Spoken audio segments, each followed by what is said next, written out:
पर लंबे स्वर से ओम का उच्चारण करेंगे। ओम।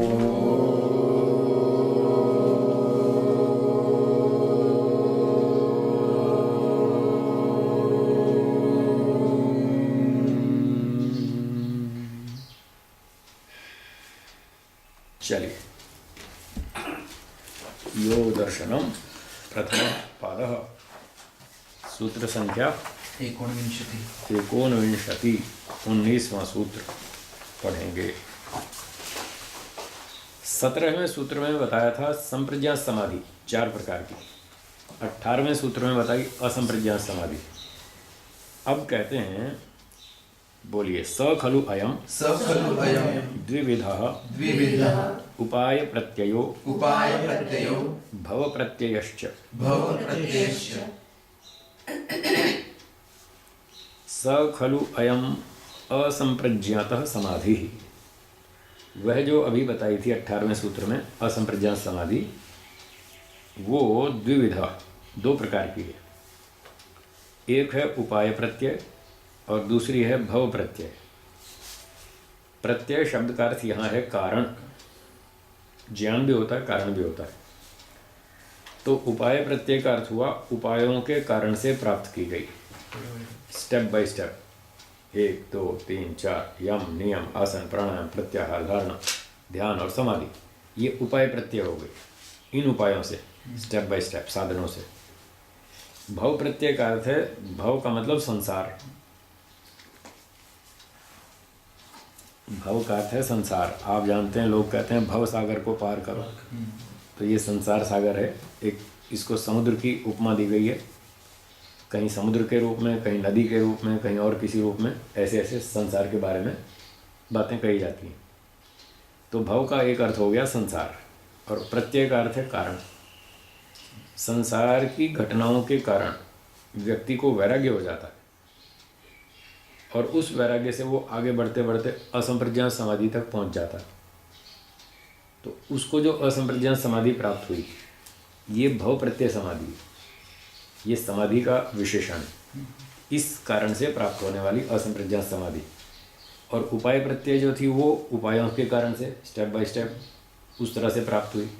तो ये 2 तरह की असंप्रज्ञात समाधि है। ये ऑप्शनल है? हाँ, ऑप्शनल है। हर एक की स्थिति अलग अलग है। किसी को भव प्रत्यय हो जाती है, किसी को उपाय प्रत्यय होती है।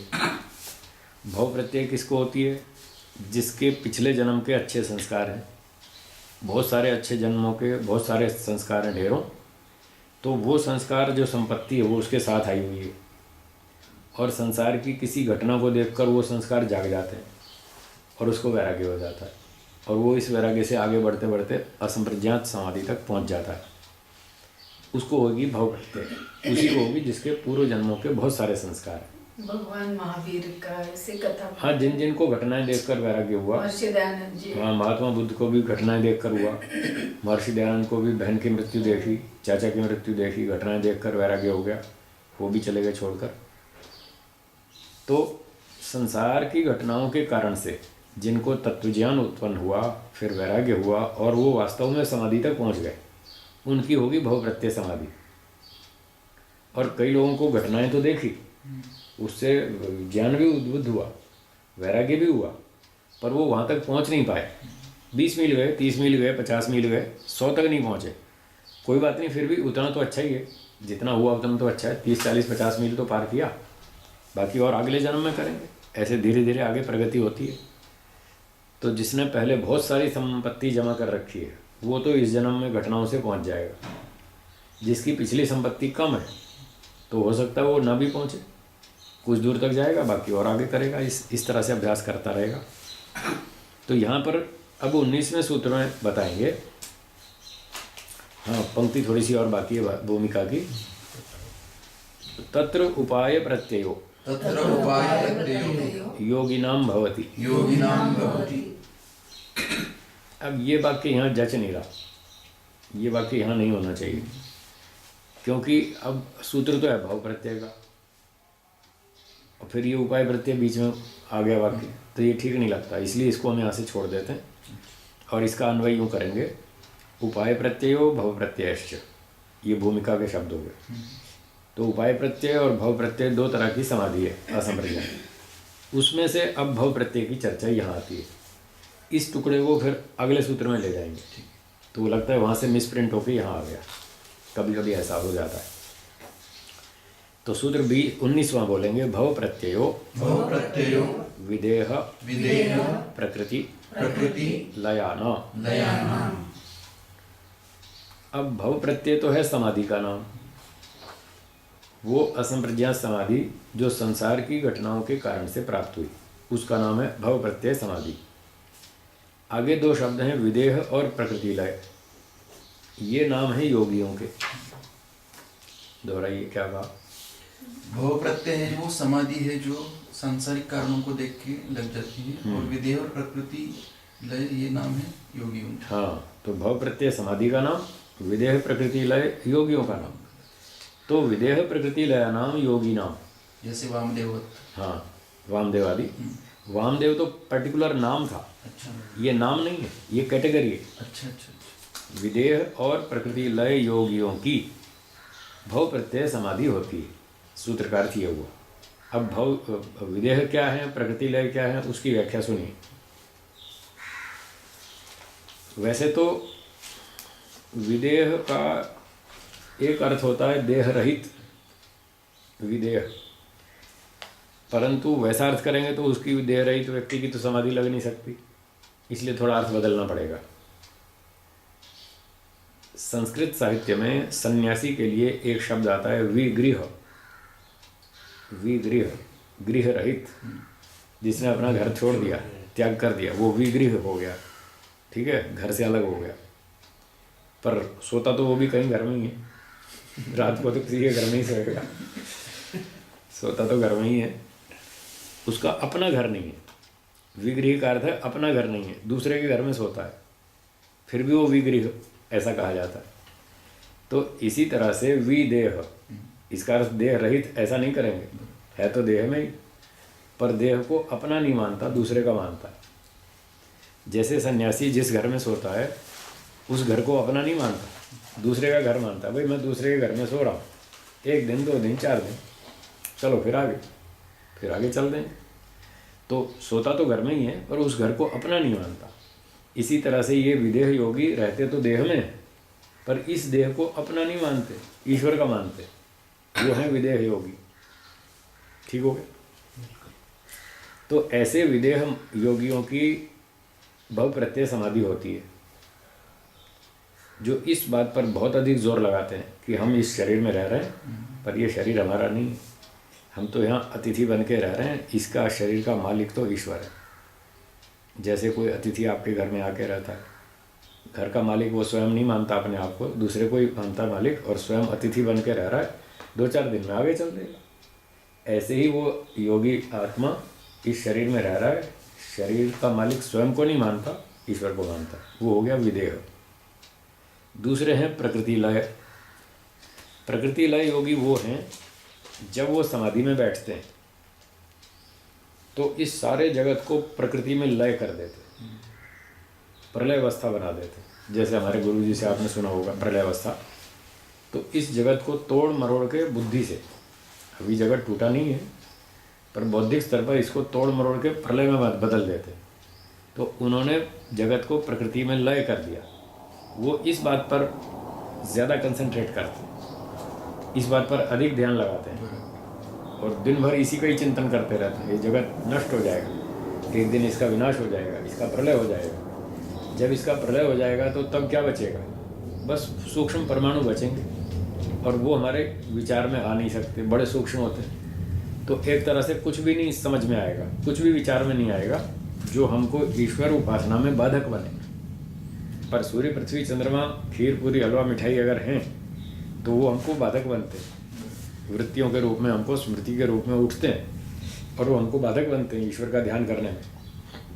यदि इन सबको तोड़ मरोड़ के प्रलय में बदल दिया जाए फिर बाधक नहीं बनेंगे। तो वो योगी क्या करते हैं, जगत को तोड़ मरोड़ के प्रलय में बदल देते हैं, और कुछ पदार्थ अब उनके सामने बचा नहीं, बस फिर ईश्वर ही बचा। तो ईश्वर में अच्छी तरह से समाधि लगाते हैं और ईश्वर का आनंद लेते हैं। वो है प्रकृति लय योगी। तो ऐसे ऐसे स्तर के योगियों की भव प्रत्यय समाधि होती है। ये इस सूत्र का अर्थ हुआ। ठीक है, ठीक है। चलिए भाष्य पढ़ेंगे। विदेहानाम विदेहानाम देवानाम देवानाम भव प्रत्यय। भव प्रत्यय। तो विदेहों की, देव देव अर्थात योगी लोग, योगियों की, विदेह नामक योगियों की भव प्रत्यय समाधि होती। ते ही स्वसंस्कार मात्र उपयोगेन चित्तेन कैवल्यपदम इव अनुभवन्तः स्वसंस्कार विपाकम तथा जातीयकम अतिवाहयन्ति। ते वे विदेह योगी, इस मान्यता वाले विदेह योगी, स्वसंस्कार मात्रोपयोगेन चित्तेन, अपने चित्त से, कैसे चित्त से, जिस चित्त के संस्कार मात्र से लाभ लिया जा सके। संस्कार मात्र उपयोग है, संस्कार मात्र है शेष, संस्कार शेषो अन्य संस्कार है ना उसमें। तो जब असंप्रज्ञात समाधि में व्यक्ति प्रवेश करता है तो जो बुरे संस्कार थे अविद्या राग द्वेष के, वो तो दबा लिए और ईश्वर संबंधी संस्कार जगा लिए। तो वो उसके चित्त की स्थिति ऐसी होती है, ईश्वर वाले संस्कार जागृत हैं, उद्बुद्ध है। उन संस्कार युक्त चित्त से वो क्या करते हैं, कैवल्य पदम इव अनुभवंता, मोक्ष जैसा अनुभव करते हैं।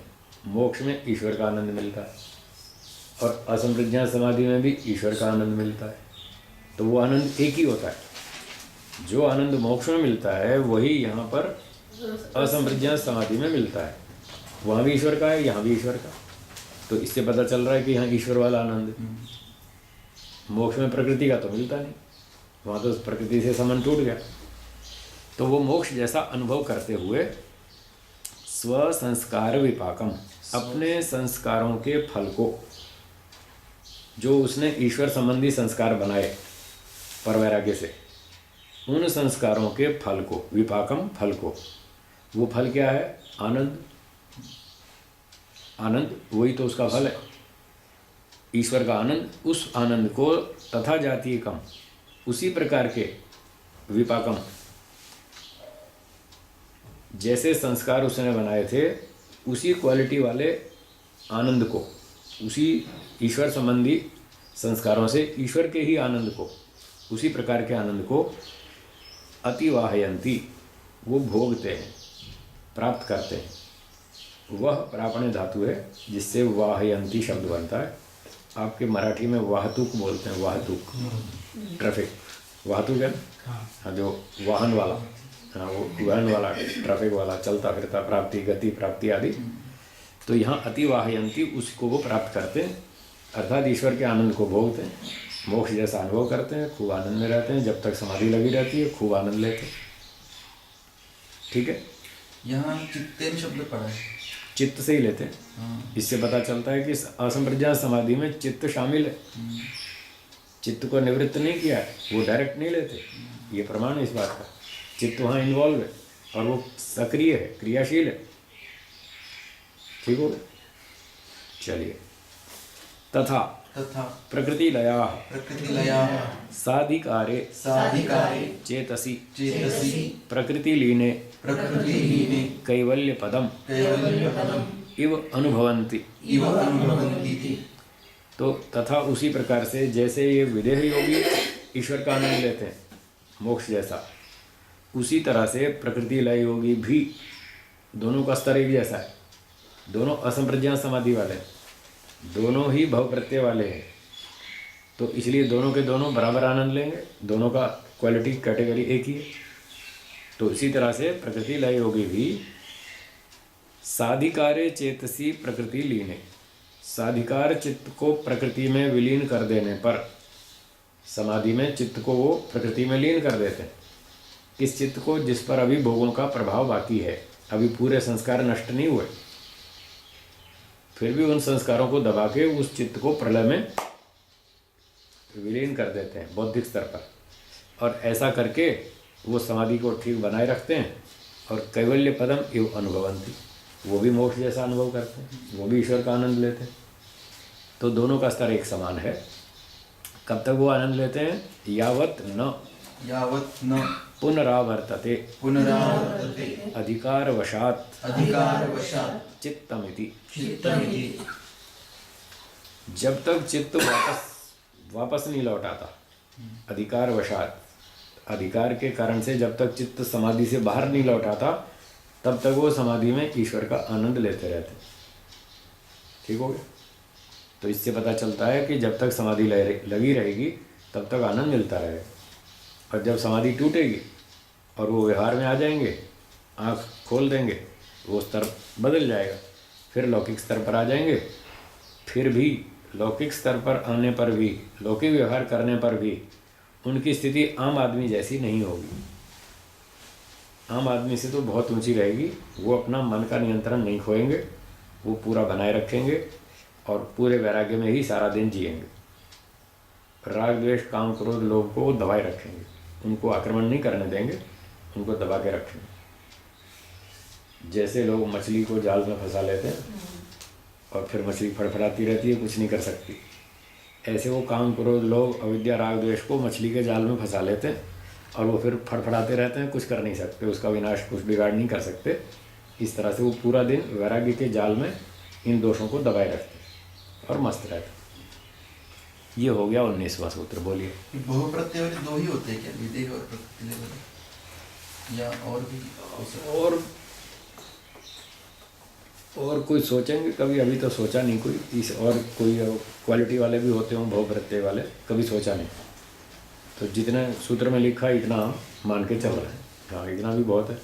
तो इस तरह के हो सकते हैं। और प्रकृति ले तो समझ में आता है, नहीं स्वामी जी की बात सुन के जी, विदेह वाले कैसे वैराग्य को प्राप्त करते हैं कि हम इस घर में नहीं रह रहे बोल के? वो ऐसा रहते हैं, जैसे कोई व्यक्ति दान देता है तो वो कहता है साहब ये मेरे पैसे नहीं है, ये तो भगवान ने दिए, इदम अग्नये स्वाहा इदम नमो।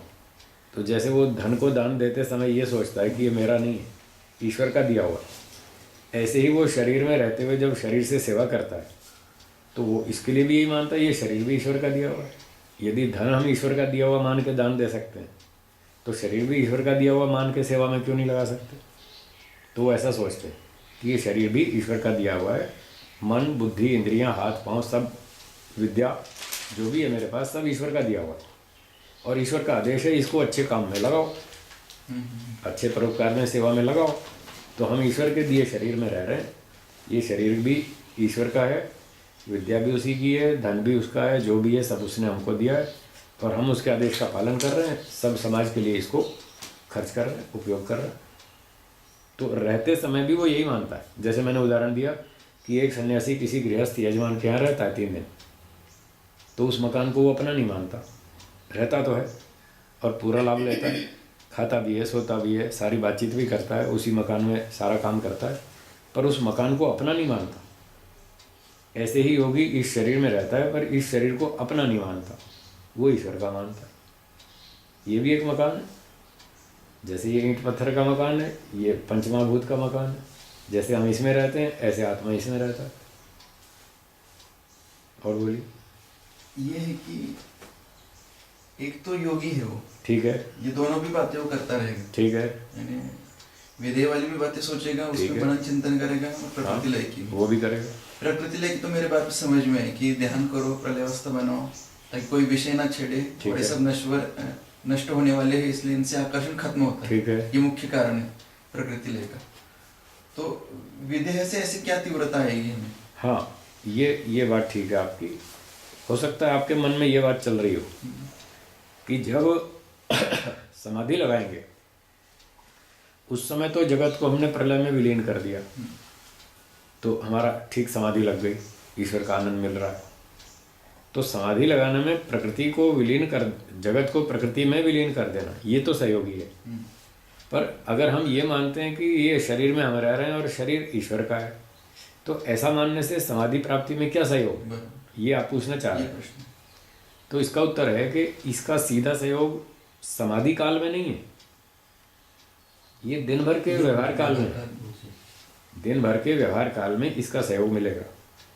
इसको बोलते हैं ईश्वर प्रणिधान, ईश्वर समर्पण। हमारे पास जो भी है धन बल विद्या बुद्धि शरीर संपत्ति आदि, वो ईश्वर का दिया हुआ है और उसी का मान के हम खर्च कर रहे हैं, ईश्वर के आदेश में ही खर्च कर रहे हैं। तो ऐसा मानने से ईश्वर समर्पण होता है, इससे अभिमान नहीं आएगा, स्वस्वामी संबंध नहीं बनेगा। ये अभिमान और स्वस्वामी संबंध ईश्वर प्राप्ति में बाधक है। तो हम ये इन दोनों बाधकों को इससे हटा देंगे। और स्वामी जी स्वस्वामी बने। एक तो इस दो बाधक को हम हटा देंगे ईश्वर समर्पण से, तो ईश्वर हमको स्वीकार कर लेगा, हम उसके नज़दीक हो जाएंगे और ईश्वर में हमारी रुचि आकर्षण प्रेम में गति आएगी। इस तरह से ये व्यवहार में उपयोगी होगा। जब हम उपासना में बैठेंगे तब तो प्रकृति लय वाला ही काम करना पड़ेगा। उसमें दो उपाय हैं, या तो प्रकृति लय कर दो, सारे जगत को तोड़ मरोड़ के प्रलय में बदल दो, या फिर आप अंधेरे का विचार करो, चारों ओर गहरा अंधेरा है। वही है वो। ये बात तो वही है, पर ये थोड़ा मोटा स्तर है, वो सूक्ष्म स्तर है। अब हर आदमी ने प्रलय देखी नहीं इसलिए वो प्रलय वाली बात सबके गले उतरती नहीं, सबकी समझ में आती नहीं। और हम सिखाते हैं नए लोगों को, मोटे स्तर वालों को। तो मोटे स्तर वाले सांसारिक लोगों ने अंधेरा तो देखा है, इसलिए मैं अंधेरे वाला उदाहरण देता हूँ कि जैसे रात को 12 बजे गहरा अंधेरा होता है, कमरा बंद है, खिड़कियाँ बंद हैं, सारी लाइटें ऑफ कर दी, कोई प्रकाश नहीं है, खूब गहरा अंधेरा है, ऐसा तो लोगों ने देख रखा है। तो ये उदाहरण उनको जल्दी समझ में आता, इसलिए मैं इस उदाहरण से लोगों को ध्यान कराता हूँ कि ऐसा सोचो। अब इसमें केवल ईश्वर है, अंधेरा और आकाश खाली स्थान, और इस खाली स्थान में ईश्वर। अब ईश्वर का चिंतन करो। इसमें पूर्ण शांति है, वो भी जोड़ सकते हैं। हाँ, वो फिर आगे आनंद है, न्याय है, दया है, वो सारे गुण आगे जोड़ते रहेंगे। ये तो उसकी तैयारी है कि ध्यान की तैयारी के लिए पहले ऐसा सोचें, चारों तरफ गहरा अंधेरा है, तो ये चीज़ हमको ध्यान करने में सहयोग कर दी। ऐसे ही वो प्रकृति लय वाली बात है, वो थोड़ी कठिन है, वो सबकी समझ में नहीं आती ये बात। बोलिए। इससे ही related। हाँ बोलिए। तो ऐसे ईश्वर ने शायद सोचा होगा, ये लोग हैं, इनको ऑप्शन देते हैं, कोई विदेह में ईश्वर प्रणिधान में ज्यादा जोर लगाएगा और कोई प्रकृति लय में भी लगाएगा जी। तो इसलिए शायद दो कैटेगरी बने। हाँ, 2 और 3 4 भी हो सकती है। 3 4। हाँ, वो आगे हमें इस सूत्र में है नहीं, और आगे विचार करें तो कोई और तीसरा चौथा विकल्प भी हो सकता है, होगा तो वो भी मान लेंगे, हमें कोई दिक्कत नहीं है। पर जितना उपलब्ध है उसकी हमने ये विचार चर्चा किया। स्पष्ट। हाँ बोलिए माता जी। स्वस्वामी संबंध यानी भाई बंधु सखा, ये रिलेशन में या और कोई? स्वस्वामी संबंध का मतलब होता है, स्व का मतलब संपत्ति, स्व संपत्ति, वो जड़ हो या चेतन कुछ भी हो, और स्वामी का मतलब है मालिक। इसका मैं मालिक हूँ, ये मेरी संपत्ति है। इन दो का जो रिश्ता है इसका नाम है स्वस्वामी संबंध। जैसे मान लो मैं ये घड़ी खरीद लाया, अब ये घड़ी मेरी संपत्ति है, इसका नाम है स्व। मैंने पैसे दिए और घड़ी खरीद ली, अब इसका मालिक मैं हूँ, मैं अपनी इच्छा से इसका उपयोग करूँगा। मेरी इच्छा के बिना कोई इसको छीन नहीं सकता। जब तक मैं स्वयं नहीं दूँ तब तक किसी को अधिकार नहीं है मेरी घड़ी छीन लो। तो अब मैं इसका मालिक हूँ सांसारिक स्तर पर, सांसारिक व्यवहार में ये मेरी संपत्ति है। ये है स्वस्वामी संबंध, ये जड़ वस्तु के साथ है। फिर चेतनों के साथ ये मेरी माता जी हैं, ये मेरे पिताजी हैं, ये मेरा भाई है, ये मेरी बहन है। अब ये बहन के साथ जो मेरा रिश्ता है, ये मेरी बहन है, ये मेरा भाई, ये मैं और मेरा का जो संबंध है ये स्वस्वामी संबंध है। यहाँ चेतनों के साथ है। फिर ये कुत्ता मेरा है, मैंने कुत्ता पाल रखा है, एक तोता भी पाल रखा है, ये तोता मेरा है, ये मेरी इच्छा के बिना कोई नहीं उठा सकता, इसको कोई घर नहीं ले जा सकता। तो जड़ वस्तुओं से सोना चांदी रुपया पैसा मकान मोटर गाड़ी, और चेतन पुत्र परिवार भाई बंधु बेटा बेटी, इन लोगों से इन चीज़ों से हम संबंध रखते हैं। इसको बोलते हैं स्वस्वामी संबंध। अब ये व्यावहारिक लौकिक स्तर पर तो ठीक है भाई, मैंने मेहनत की है, मुझे पैसे मिले हैं, तो मैंने अपनी पैसे से घड़ी खरीदी है, तो अब घड़ी का उपयोग करने का अधिकार मेरा है। लौकिक व्यवहार में ये ठीक है, मेरी चीज़ है। लेकिन जब आध्यात्मिक क्षेत्र में जाएंगे, ईश्वर के सामने उपस्थित होंगे, तब ये मेरी नहीं है। सरकारी कानून में मेरी है, ठीक है ना। और ईश्वर के सामने मेरी नहीं है, क्योंकि ये संपत्ति मैंने केवल अपनी बुद्धि से नहीं कमाई, केवल अपनी शक्ति से नहीं कमाई। मुझे समाज का भी सहयोग लेना पड़ा, माता पिता का लेना पड़ा, गुरुजनों का लेना पड़ा, विद्वानों का सहयोग लेना पड़ा, पंचमहाभूत का सहयोग लेना पड़ा, और सबसे अधिक ईश्वर का सहयोग लेना पड़ा। ईश्वर मुझे बुद्धि नहीं दे, शरीर ना दे, हाथ पाँव आँख कान इंद्रियाँ ना दे, तो मैं कैसे खरीदूंगा घड़ी? कैसे 2 रुपये कमाऊंगा और कैसे घड़ी खरीदूंगा? तो इस घड़ी के खरीदने में सबसे बड़ा सहयोग ईश्वर का है। तो जब ईश्वर के सामर्थ्य से ही मैंने घड़ी खरीदी, तो अब उस पर पूरा अधिकार तो मेरा नहीं बनेगा। इसलिए ईश्वर के सामने मैं ये नहीं कह सकता कि हे ईश्वर ये घड़ी मेरी है, वहाँ नहीं बोल सकता। सरकार के सामने बोल सकता हूँ कि ये मैंने खरीदी है, मेरे पैसे से, मेरी मेहनत से ये घड़ी आई है, इसलिए इस पर मेरा अधिकार है, आप नहीं छीन सकते। तो आध्यात्मिक क्षेत्र में जब ध्यान उपासना में जाएंगे, तब ये स्वस्वामी संबंध हटाना पड़ेगा और तब ईश्वर का मानना पड़ेगा और ये कहना होगा कि हे ईश्वर, आपके दिए सामर्थ्य से ये घड़ी खरीदी है, आपने बुद्धि दी, आपने शरीर दिया, आपने मन दिया, आपने इंद्रियां दी, आपने विद्या दी, बस जो भी है सब आपकी मेहरबानी है, मेरा तो क्या है। वहाँ ऐसे बोलना पड़ेगा, तो फिर संबंध नहीं रहेगा। जब वो नहीं रहेगा तो अभिमान नहीं आएगा। अभिमान इसी बात पर तो आता है कि ये मेरी चीज़, मैं इसका मालिक, तुम क्या मक्खी मच्छर, मैं ही सब कुछ हूँ, मेरे पास खूब ताकत है, मेरे पास बहुत बल है, तुम तो कुछ भी नहीं जानते, तुम क्या जानते। बस ये मैं और मेरे के चक्कर में व्यक्ति में अभिमान आता है, और जब अभिमान आता है तो उसकी बुद्धि नष्ट होती है। जब बुद्धि नष्ट होती है तो फिर सारे काम बिगड़ते हैं। बुद्धि ही हमारा मुख्य हथियार है सारे काम करने का। जिसकी बुद्धि ठीक है उसके सारे काम ठीक हो जाएंगे, जिसकी बुद्धि बिगड़ जाएगी उसके सारे काम बिगड़ जाएंगे।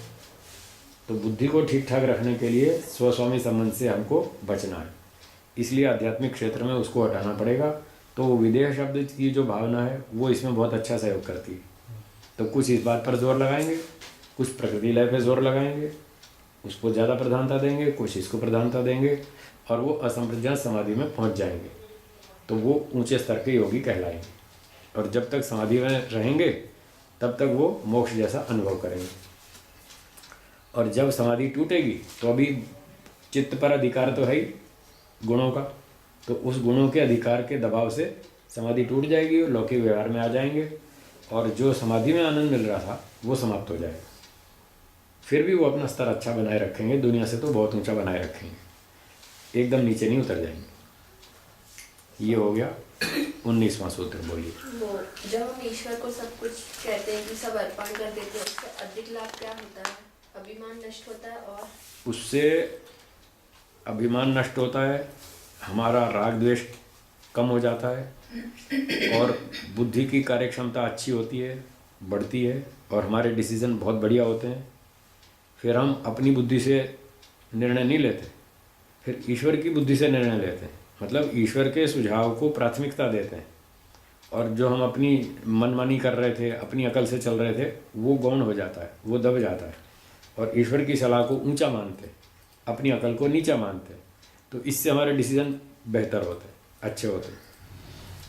और जब ये सारे ठीक हो जाते हैं तो उससे फिर हमारा चरित्र अच्छा बनता है, व्यवहार अच्छा बनता है, भाषा अच्छी बनती है, लोगों से लेन देन अच्छा होता है, ईमानदारी से होता है, शुद्ध होता है, सब प्रकार का लाभ होता है।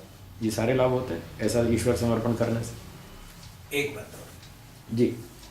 ये ऐसा लिखा है कि महर्षि दयानंद जी जब वेदों का भाष्य करते थे जी तो कुछ मंत्रों के भाष्य के विषय में वो समाधि लगा के अर्थ जानने का प्रयत्न। जी। क्या समाधि में अर्थ जानने के लिए ऐसी ईश्वर से सहायता मिलती है? हाँ, तो आपका प्रश्न ये है कि समाधि में क्या मंत्रों का अर्थ जानने में ईश्वर से सहायता मिलती है, ये प्रश्न है आपका। इसका उत्तर है जी हाँ, बिल्कुल मिलती है। महर्षि दयानंद जी के बारे में जो बात सुनते हैं कि वेद भाष्य करते करते कहीं अटक जाते थे, तो फिर अलग कमरे में जाके समाधि लगाते थे, समाधि लगाते थे और फिर ईश्वर से पूछते थे कि यहाँ गाड़ी अटक गई, अब क्या करूँ। फिर ईश्वर उनको बताते थे कि यहाँ ऐसा करो, यहाँ ऐसा करो, इसका अर्थ ये है। तो ये बात ठीक है, बिल्कुल सही बात है। जैसे एक विद्यार्थी स्कूल में पढ़ने जाता है, पढ़ कर के घर आता है, फिर वो होमवर्क करता है, फिर एक जगह गाड़ी अटक जाती है, तो अगले दिन स्कूल में जाके पूछता है टीचर से कि सर जी कल ये बात समझ में नहीं आई, थोड़ा इसको और समझाएं। और शिक्षक टीचर उसको बता देते हैं, समझा देते हैं, उसकी समस्या हल हो जाती है। तो ठीक इसी तरह से ईश्वर भी हमारा गुरु है। सपूर्वेशाम अपि गुरु, वो सबका गुरु है।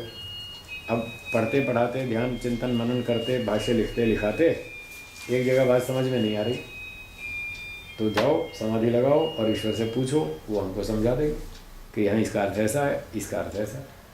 तो बिल्कुल सत्य बात है, ऐसा होता। ईश्वर हमारा गुरु है। स्वामी जी, जी दान के बारे में पूछना है मुझे। बोलिए। अब हमारी पीढ़ी में तो हम महिलाएं कमाते नहीं थे, ठीक बात है, पति कमाते थे और हम घर संभालते थे। ठीक बात है। तो अगर पति दान देता है तो पत्नी को लाभ होता है क्या? जैसे पत्नी का पूरा आधा हिस्सा होता है। नहीं, पति भी दिया तो भी। हाँ, पति दे या पत्नी दे। और आजकल कमाते हैं तो वो जो पति कमाता है, हाँ? जो पति कमाता है पैसे और पत्नी घर संभालती है, तो वो जो पति ने पैसे कमाए वो अकेले पति की कमाई नहीं है, वो दोनों की कमाई है। अगर पत्नी घर नहीं संभाले तो पति अकेला पैसे कमा पाएगा? नहीं। वो दोनों मिलके कमा रहे। फर्क इतना है कि पति बाहर काम करता है, पत्नी घर में काम करती है, इतना अंतर। दोनों मिलके कमा रहे तब पैसे आ रहे। पत्नी उसको समय पर खाना नहीं दे, कपड़ा धो के नहीं रखे, कपड़ा प्रेस नहीं रखे और टाइम पर उसके मोजे नहीं मिले तो वो चिल्लाता रहेगा, मेरे मोजे नहीं मिलते, मेरी जुराब नहीं मिलती, मेरे जूते नहीं मिलते। वो रोता रहेगा, चिल्लाता रहेगा, टाइम पर ऑफिस में जाएगा नहीं, वहाँ बॉस की डांट खानी पड़ेगी और सारा काम बिगड़ जाएगा। सुबह सुबह दिमाग खराब हो जाएगा, काम क्या करेगा आगे? फिर लड़ाई झगड़ा होगा और वेतन भी कटेगा उसका, सारा काम बिगड़ जाएगा। अब पत्नी उसको सारा सहयोग देती है, घर संभालती है, सारी वस्तुओं की सुरक्षा रखती है, देखभाल करती है और समय पर उसको हर चीज़ बढ़िया बना कर देती है, उसको अच्छा पौष्टिक खाना देती है जिससे उसका बुद्धि बढ़िया, शरीर स्वस्थ रहे, तब जाके वो 2 रुपये कमाता है। तो दोनों ने मिलकर कमाए, इसलिए उस संपत्ति में दोनों का हिस्सा है। मुझे शुरू से यही लगता था कि संगतिकरण, देव पूजा और दान। जी, जी। और दान तो अब मैं तो कुछ कमाती नहीं। हाँ हाँ हाँ। तो अगला जन्म दान ना दिए तो कुछ तो कैसा मिलेगा? ऐसा कुछ नहीं है, ऐसी शंका नहीं करनी चाहिए। पति जो भी कमाता है उसमें पत्नी का पूरा आधा हिस्सा है, तो उस संपत्ति में भी आधा हिस्सा है। और पति दान कर दे तो उसमें आधा हिस्सा दान में भी पुण्य का है, बिल्कुल बराबर है। और पत्नी दान दे दे, पत्नी ने दान, केवल हाथ पत्नी का है, संपत्ति तो दोनों की है। जो कमाई है संपत्ति पति ने, वो संपत्ति दोनों की है। अब कोई भी अपने हाथ से दे दे, पुण्य तो आधा आधा दोनों को बराबर मिलेगा, चाहे पत्नी दे चाहे पति दे, कोई भी दे। परंतु उस समय मानसिक स्थिति या मानसिक विचार दान देते समय, हाँ, वो डिपेंड करता है कि हम किस भावना से दान दे रहे हैं, उसका तो फल पे प्रभाव पड़ेगा। तो पति देता है पत्नी को साथ में न लेके, ना दे कोई बात नहीं, संपत्ति दोनों की है, पति ने दे दिया उसका हिस्सा उसको मिलेगा। अच्छा। बिल्कुल तो मिलेगा। पत्नी ने उस समय अलग से विचार किया और वो इस विचार पत्नी करे ने ना करे, उसने सम्मति दे रखी है सम्मति दी। कि हमको 1 महीने में जितना कमाते हैं 10% दान देना है, साल में जितना कमाते हैं 10% दान देना है। दोनों ने डिसाइड कर लिया, उसका दान हो गया। अब तो केवल हैंडओवर करना है, उसकी सम्मति तो हो गई, और उसको पुण्य मिल गया। कमाने वाली पत्नी का, हाँ, जो कमाने कमाती वाली है, पत्नी है, हाँ। जो अपने पैसे खुद कमाती है, उसको उसमें से दान देना चाहिए। अब तो दोनों अलग अलग कमा रहे, तो दोनों को दान देना चाहिए। और यदि पहले वाली बात थी तो फिर एक ही कमा रहा है तो उसमें दोनों का हिस्सा है, संपत्ति भी दोनों की और दान भी दोनों का, ऐसे मानना चाहिए। ठीक है जी, आगे चलें। सूत्र 20 बोलिए। श्रद्धा, श्रद्धा, वीर्य, वीर, स्मृति, स्मृति, समाधि, समाधि, प्रज्ञा, प्रज्ञा, पूर्वक, पूर्वक, इतरेषां, इतरेषां, इतरेषां योगिनां, उपाय प्रत्ययानां योगिनां। वो पंक्ति अब यहाँ जुड़ेगी और वो आगे आगे भी है, भाष्य में भी है, भाष्य में है वो पंक्ति। अब भाष्य को साथ देखिए। इतरेषां उपाय प्रत्ययो योगिनां भवति, यहाँ जुड़ी कि नहीं? जुड़ी है। उपाय प्रत्ययो इतरेषां योगिनां भवति। उपाय प्रत्यय अन्य योगियों की होती है, भव प्रत्यय वालों से भिन्न योगियों की। यहाँ फिट बैठ गई तो वहाँ वो फालतू छप गई, दोबारा छप गई, उसको वहाँ छोड़ देंगे। तो अब इस सूत्र में कहते हैं इतरेषां योगिनां, अन्य योगियों की जो उपाय प्रत्यय समाधि होती है उसके उपाय ये हैं। इन उपायों से अन्य योगी लोग उस असंप्रज्ञात समाधि तक पहुंच जाते हैं। उसके उपाय बताए 5: श्रद्धा, वीर्य, स्मृति, समाधि और प्रज्ञा। ये 5 उपाय हैं पूर्व में जिसके, वो है प्रज्ञापूर्वक, 5 उपाय पूर्वक वो समाधि है। द्वंद्व समास। हाँ, द्वंद्व समास है। तो इन उपायों को करके व्यक्ति स्टेप बाय स्टेप असंप्रज्ञा समाधि तक पहुंचता है। तो ये उनसे भिन्न योगियों की है, वो थी विदेह और प्रकृति लय योगियों की। उनसे भिन्न योगियों की ये उपाय प्रत्यय है। ठीक हो गया, ये सूत्रार्थ हो गया। अब भाष्य को पढ़ते हैं, उसमें एक एक शब्द की व्याख्या आ जाएगी। तो भाष्य में लिखा है उपाय प्रत्ययो योगिनाम भवति। तो यहाँ इतरेशाम को यहाँ जोड़ दें, उपाय प्रत्ययो समाधि इतरेशाम योगिनाम भवति, उनसे भिन्न योगियों की होती है उपाय प्रत्यय। आगे पढ़ेंगे श्रद्धा चेतसः संप्रसादः। तो कहते हैं ये श्रद्धा क्या है, श्रद्धा की व्याख्या करते हैं। श्रद्धा जो है वो चेतसः संप्रसादः, चित्त की प्रसन्नता।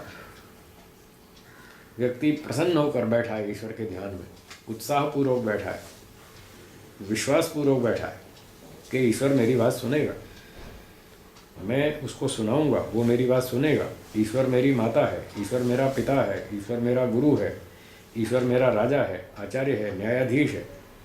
त्वमेव माता च पिता त्वमेव बंधुश्च सखा त्वमेव। रोज़ बोलते, बस खाली बोलते ही, उस पर विचार नहीं करते, गहराई से सोचते नहीं है कि इसका अर्थ क्या हुआ।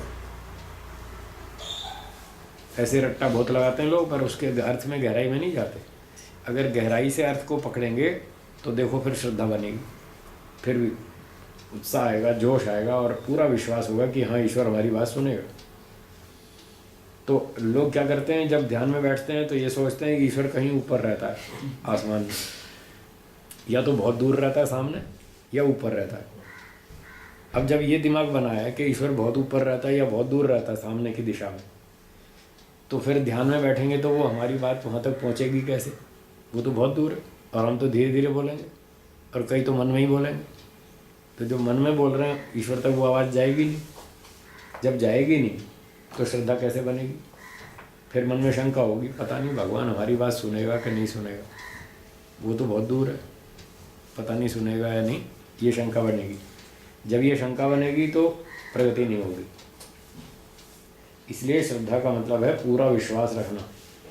ईश्वर ऊपर तो है ही, आगे भी है, पीछे भी है, ऊपर भी है, नीचे भी है, अंदर भी है, बाहर भी है, दाएं भी है, बाएं भी है, सब जगह। ऐसा विश्वास करके बैठें ध्यान में, तो यह है श्रद्धा। जब ईश्वर हमारे चारों ओर है, हमारे अंदर बाहर सब जगह है, तो अब तो हमारी बात सुन लेगा, अब तो नज़दीक है, अब तो हमारी आवाज़ पहुंच जाएगी। हमारे मन में भी है, यदि हम मानसिक पाठ करेंगे तो भी हमारी आवाज़ पहुंच जाएगी ईश्वर तक, और चाहे बोल के करेंगे तब भी पहुंच जाएगी। जैसे भी करेंगे हमारी बात ईश्वर तक पहुंचेगी। इतने विश्वास के साथ बैठकर फिर उपासना करना, ये है श्रद्धा। और जो हम स्तुति करेंगे, प्रार्थना करेंगे, उसके अनुकूल हम पुरुषार्थ भी करेंगे व्यवहार में, तो ईश्वर उसका फल देगा, निश्चित रूप से देगा। इतना विश्वास करके हम बैठें, इतना विश्वास करके सुबह से रात तक सारे दिन काम करें, यम नियम का पालन करें, तो इसका नाम है श्रद्धा। अब लोगों में ये श्रद्धा है नहीं। जो श्रद्धा है वो अंधश्रद्धा है, ईश्वर को समझते ही नहीं। मंदिरों में जाते हैं, मूर्तियों की पूजा करते हैं, उनको खिलाते हैं, पिलाते हैं, नहलाते हैं, धुलाते हैं, ये श्रद्धा थोड़ी है। ये तो असत्य है। असत्य में विश्वास करना ये तो अश्रद्धा है। श्रद्धा सत्य को धारण करना। तो लोग सत्य को धारण नहीं करते, वो असत्य को धारण किए बैठे, और सत्य को जानना भी नहीं चाहते, समझना भी नहीं चाहते। कोई समझाए तो उल्टा झगड़ा कर लेते, तो उसका नाम श्रद्धा नहीं है, उससे कोई लाभ नहीं होगा। तो असली श्रद्धा ये है कि जैसा ईश्वर है वैसा उसको जानो, वैसा मानो, वैसा स्वीकार करो, वैसा ही आचरण व्यवहार करो, तो वो हमारा विश्वास, वो सच्चा है, वो हमारी श्रद्धा। तो ये श्रद्धा व्यक्ति में होनी चाहिए। इससे चित्त प्रसन्न होता है, चित्त में आह्लाद होता है, ऐसा विश्वास आता है, जोश बनता है कि चलो अब हम ईश्वर का ध्यान उपासना करेंगे, ईश्वर हमारी बात सुनेगा। बोलिए। जो विश्वास हमने कहा, तो एक वाक्य है आर्योदय रत्नमाला में, वो मेरे समझ में उतना नहीं आता। विश्वास जिसका मूल अर्थ और फल फल निश्चय करके सत्य ही हो, उसका नाम विश्वास विश्वास है। ये वाक्य थोड़ा ना टेढ़ा मेढ़ा है। हाँ, तो यहाँ कहना चाहते हैं जिसका मूल, अर्थ और फल 3 शब्द आए, निश्चय करके सत्य ही हो। तो हमने एक वाक्य सुन लिया, वेद में पढ़ लिया, ईशावास्यम इदम सर्वम यत् किंच जगत्याम जगत। ईश्वर सब संसार के कण कण में व्याप्त है, ठीक है, ईशावास्यम सर्वम। तो इस बात का मूल, इस बात का मूल है वेद। कारण हाँ, सोर्स जहाँ से ये बात आई हमारे पास, कहाँ से आई? ईश्वर सर्वव्यापक है, ये बात कहाँ से आई? वेद से आई। तो इस बात का, इस सिद्धांत का मूल वेद है। अब वेद सत्य है या नहीं? सत्य है। तो एक अर्थ ठीक हो गया, एक बात ठीक होगी, जिसका मूल सत्य हो। तो इस बात का मूल सत्य है, ईश्वर सर्वव्यापक है, इस बात का मूल सत्य है, और वो मूल है वेद। एक बात ये ठीक होगी। फिर इसका अर्थ, जब हम कहते हैं ईश्वर सर्वव्यापक है, तो वस्तु भी ऐसी ही है। ये है अर्थ। अर्थ माने वस्तु। जैसा हम सिद्धांत बोल रहे हैं, जिस वस्तु के बारे में बोल रहे हैं, वो वस्तु भी वैसी ही होनी चाहिए। तो उस सिद्धांत का अर्थ भी सत्य हो गया। पहले मूल था उस शब्द को, वो शब्द को कह रहा था, ये वस्तु को कह रहा है। कई लोग ऐसा वाक्य भी बोलेंगे, ईश्वर अवतार लेता है। अब इसका मूल सत्य नहीं है, इसका अर्थ भी सत्य नहीं, क्योंकि वस्तु ऐसी है नहीं कि ईश्वर अवतार लेता हो। तो यहाँ मूल भी बिगड़ गया, अर्थ भी बिगड़ गया। और ईशावास्यमिदम, मूल भी सत्य है, अर्थ भी सत्य है, वस्तु वैसी ही है। और तीसरा है फल। तो इसका जो व्यवहार में परिणाम आएगा वो भी सत्य है। ईश्वर सब जगह रहता है, और सब जगह रहते हुए सृष्टि का संचालन ठीक ठाक कर रहा है। जड़ चेतनों का संचालन वो ठीक ठीक कर रहा है। यदि वो सर्वव्यापक न होता तो जड़ चेतनों का ठीक ठीक संचालन नहीं कर पाता, व्यवहार में ये परिणाम नहीं आ पाता जो आ रहा है। इसका अर्थ हुआ कि उसके व्यापकता का जो परिणाम है, वो परिणाम भी उचित है और ठीक ठाक है, प्रमाणानुकूल है, वो प्रत्यक्षादि प्रमाणों से सत्य सिद्ध हो रहा है। ये है उसका फल, व्यापक होने का। तो ये फल भी सत्य है, सृष्टि संचालन ठीक ठाक हो रहा है, ये फल है इसका। तो ये फल भी सत्य है। तो इस बात को स्वीकार करना, इसका नाम विश्वास है। तो वेद को स्वीकार करो, वो मूल है। वेद में जैसा ईश्वर का स्वरूप बतलाया, वस्तु जैसी बताई, उसको स्वीकार करो, और उसके वैसा होने से जो परिणाम निकल रहे हैं वो भी ठीक निकल रहे हैं, संचालन ठीक हो रहा है। तो इस तरह से स्वीकार करना किसी बात को, उसका नाम विश्वास है। और ये मानना कि ईश्वर अवतार लेता है, इसका मूल भी गलत है।